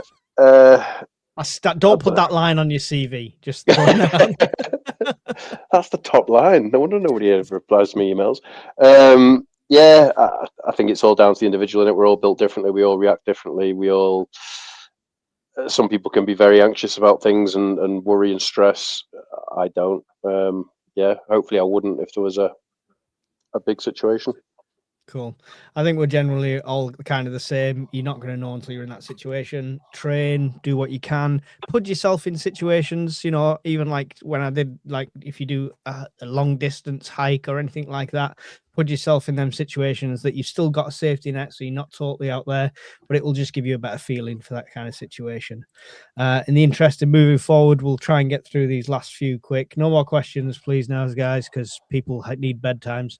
On the topic of radios, what is a good set? Need to get some for keeping in contact when on our land, not looking to get into license. Just regular PMR walkie-talkies then, right? Depends on the size of the land. Hawkins? Yeah, no, I agree, mate. Just a set of license-free PMRs, they'll do for you. If you're just on some empty sort of fieldy, landy things, 1/2 kilometre easy on them. So, and then if you find that's not good enough, then get your license and start banging 25 watt out instead. Do you need a license for a CB radio these days? No, anyone can use that. Yeah, maybe. Really? Maybe vehicle set for CB radio set. I never knew that. Yeah, CB. Anyone can. Citizens abandon it. Anyone can throw a radio set for that. But this is why I was trying to give it a revival, but you were all like, no. Cool. Thanks for the question. Does the UK have an emergency broadcasting frequency?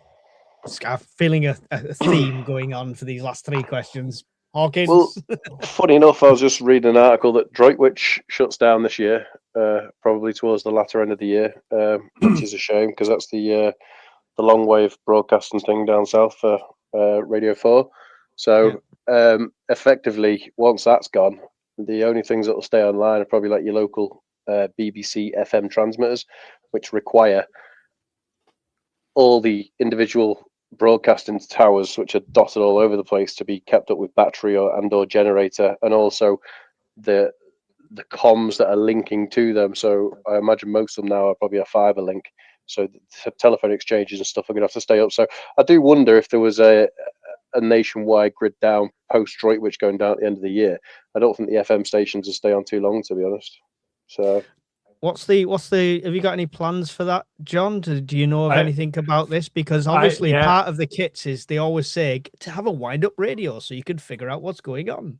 No, I can give you a definitive answer for this. Again, it's open source. BBC Radio 2 and BBC Radio 4 are the 2 frequencies that the BBC is mandated by law to keep operating for this very purpose. So the government has issued the government issues the BBC every year a list of lines that they are allowed to transmit, pre-approved by the government, and it could be just as simple as take shelter, stay in your home, or anything. But they have a list, and then the government will tell them which ones to transmit, and it will basically BBC Radio 4 and BBC Radio 2 will be turned into an emergency broadcast system. But the problem with that is that the long wave station as in Droitwich, which can reach the entire UK, is going offline this year. So it's then dependent on all the smaller transmitting towers, the little FM transmitter towers. And honestly, they're just sat on top of a hilltop in a little old bloody hut that was built 60 years ago, and they're not maintained properly. I've got guys in my mesh course sort of thing who maintain them and stuff, and we have conversations about it. They ain't staying up. Yeah, the BBC will give their lines and stuff, but they don't own all those little transmitting towers. A lot of them are owned by third parties, and they just rent space on them.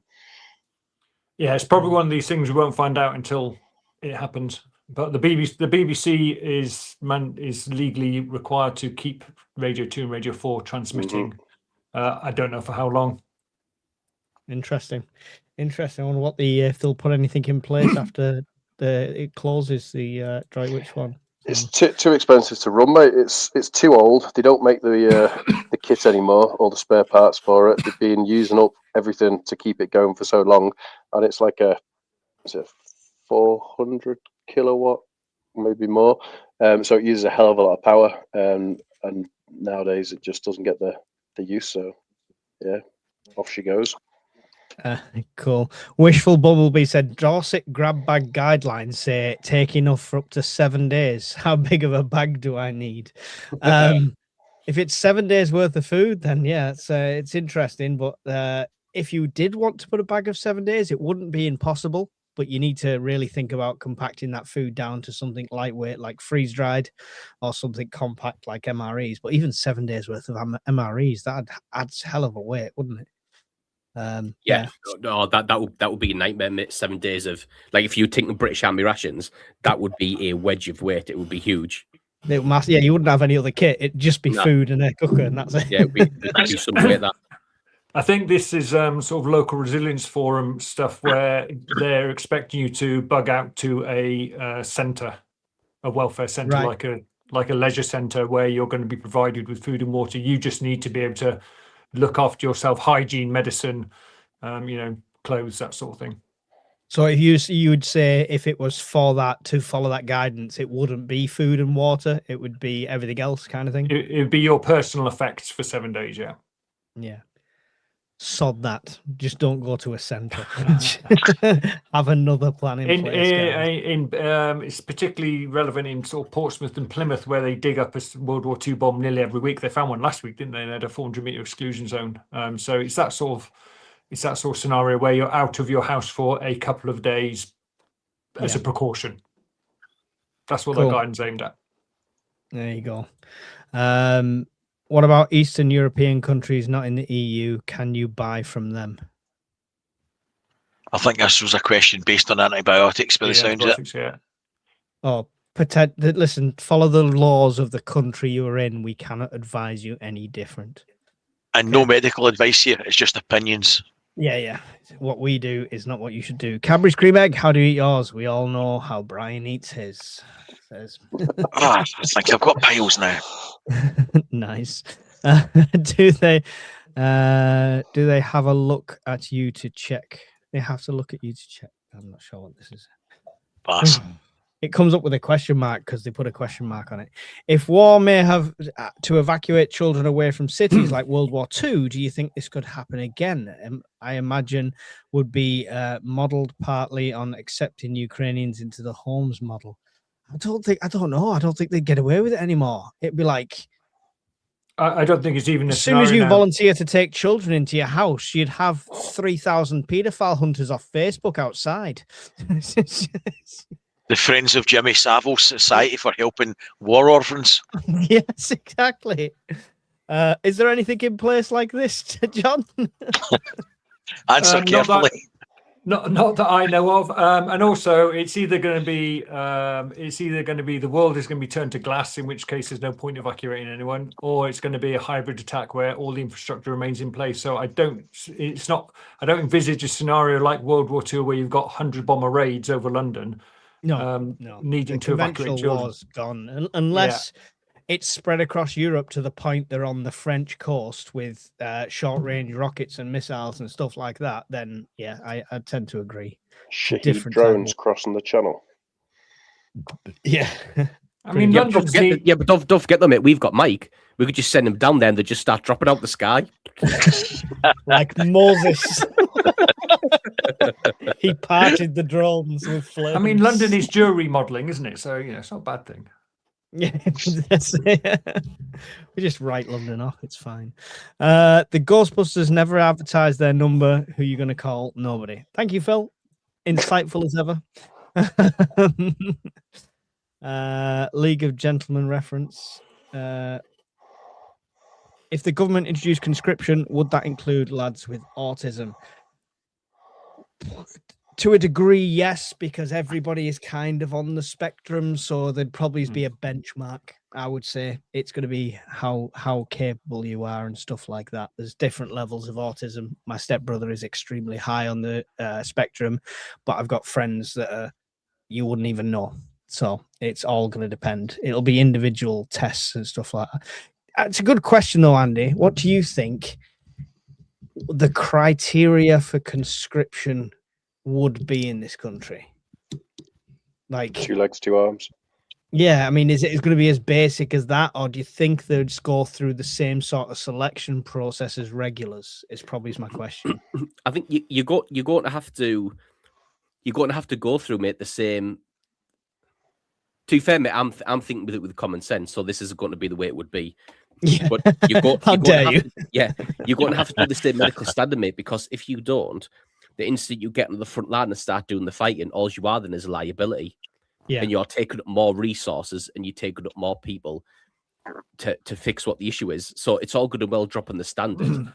But then as soon as you hit the front line, you're a liability for the man next to you. Mm-hmm. And then as soon as he's injured, you then take another, so you're losing 3 people out of the fight. So at some point there's going to have to be a conversation of, if you bring it down to this level, it's just going to be a hindrance. Like there's no logistical advantage to lowering the medical standard to push people through who are going to cost you in the long run. I just don't see. But 100%, now I've said that'll be wrong. Do you know what I mean? Yeah, because like I say, it's common sense. Yeah, do you know what I mean? So, but on the one with autism, mate, I would imagine there's lads and lasses now, mate, who are extremely high functioning. Yeah. In some type of roles there, whether it would be satellite image referencing or topographic maps or the intelligence side. I would imagine there's loads of them already in. Yeah, doing that job. I have no doubt, definitely. And people that have joined 10, 15 years ago, it wasn't as tested and stuff like that. So these people that would be lower end of the scale wouldn't have even been noticed, and they probably is perfect people for coming through training and following instructions exactly and stuff like that. It's almost like it's a tailored lifestyle for people like that who need routine. Yeah, so there'll probably be a lot of them in there that have been in there a long time. Like John said there, mate, if it's going to be hybrid warfare and a lot of it's going to be cyber attacking, then the medical standards don't really matter, do they? If you're just going to be sat in a computer doing that side of stuff.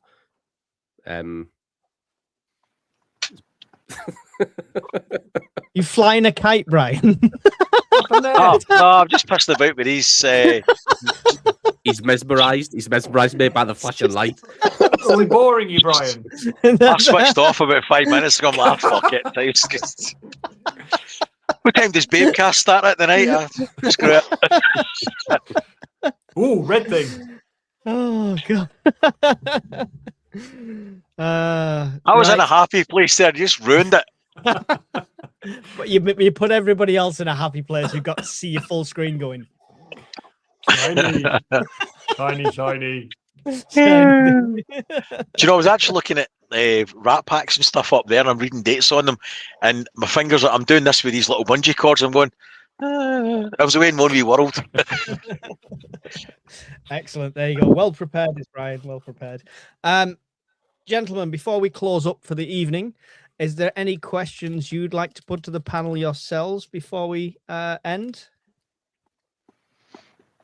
Speak now, or forever hold your peace. No, you're all really active. Brian's like still thinking about flying MRE kites. I will answer one question or somebody posted that we've not got to. He was asking, he's got a Delta 2 Max and he's got 2 500-watt panels from City Plumbing. Can he plug them straight in? Yes, you can. At least I had bungee cords, not imaginary ones. Fuck you, mate. So yeah, you can plug them in, mate. Excellent. Well, if you guys have got no more to say, yes, Mark, yes, they are putting the military callback age to 65. We're waiting to see whether some of these lads, if it actually comes through, if they notify them, or if it's just going to be one of those things that implements. Some of the other questions, sorry we can't get to them all. Appreciate you all being here and giving your time. Andy, any final words on resilience and your goodbyes to the peoples, please? I think in terms of resilience, mate, focus on. Everybody gets focused on, mate, I need to be resilient for if a nuclear bomb happens, or if this happens or that happens. Like I was talking to Rach today, mate, about a bug out plan and how far she was going to go. Build your resilience plan, mate, around what you will need to achieve. So if you only need to go 3 miles, like I said to Rach today, mate, that if your bug out plan's 3 miles, the most dangerous place to be is out in the open. So you have to work out how to get from A to B as fast as you can over the course of 3 miles. So build your resilience around 3 miles. Go as fast as you can for 3 miles and get used to how uncomfortable that's going to be for you. You know, there's no point doing a marathon when you can do 3 miles a lot quicker. And obviously it's a lot shorter distance. Yeah. So that's what I'd stick to. And yeah, thanks for everyone coming tonight. Chat was great as usual. And thanks everybody for the questions, because the Q&A is obviously driven by you. If nobody asks questions, then we're just sat there watching Brian play with bungee cords for an hour and a half. So thanks, guys. John, any final thoughts on resilience for the audience? 188 people still here watching, and your goodbyes? Yeah, well, first of all, thank you for the invite. Really enjoyed it. Good banter. Missed the banter that I used to get in the military, so it's good to have a bit of banter. Everything you can prep just buys you time to come up with a plan to survive a bit longer, or to come up with an alternative. So if you got 3 days, that buys you 3 days worth of thinking time to come up with a more sustainable option. If you can have a month's worth of preps, even better, because it's probably resolved itself by then. But yeah, as Andy said, we're probably not prepping for all-out nuclear war. We're probably prepping for the lights going out for a week. Yeah. So that just be realistic.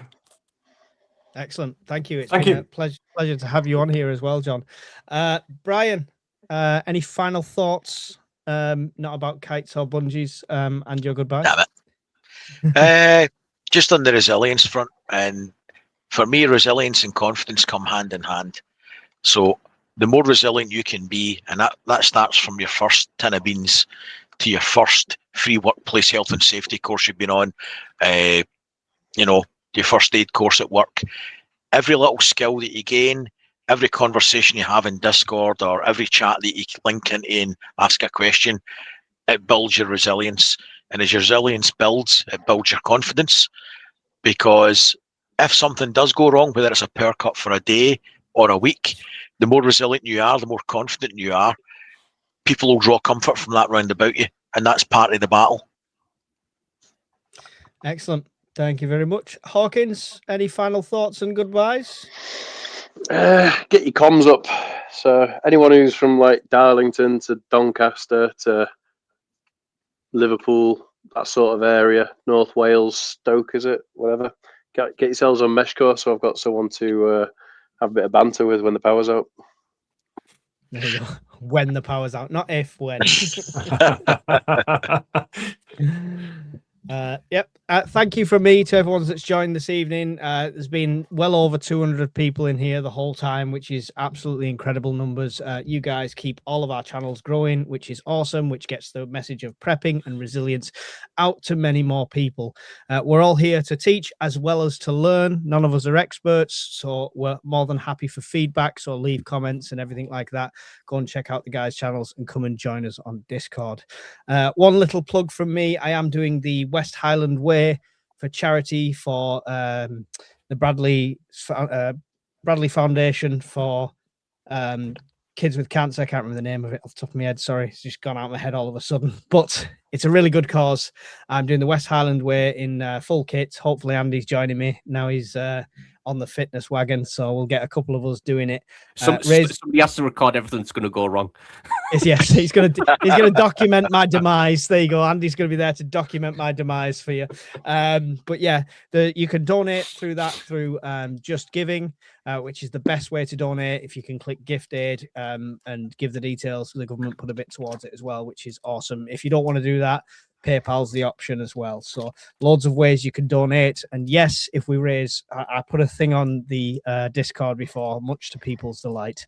If we raise 500, my legs will be waxed again. If we raise 800, my chest and legs will be waxed. And if we raise 1,200, I think it is, which is less than what we raised last year, so it's a low target, then it'll be belly, chest, and legs all being waxed. So you should probably read the chat at this point.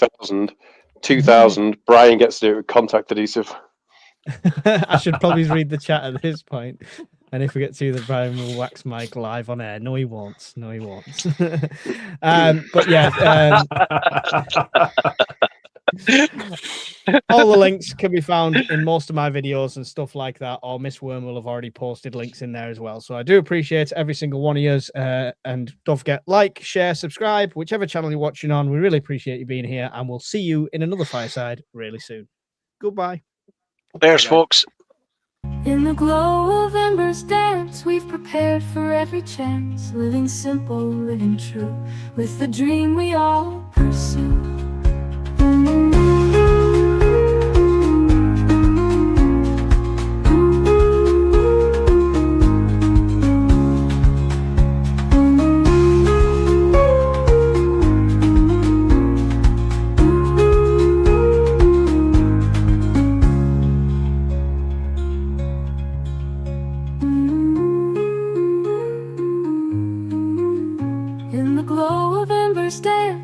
Prepared for every chance, living simple, living true, with the dream we all pursue.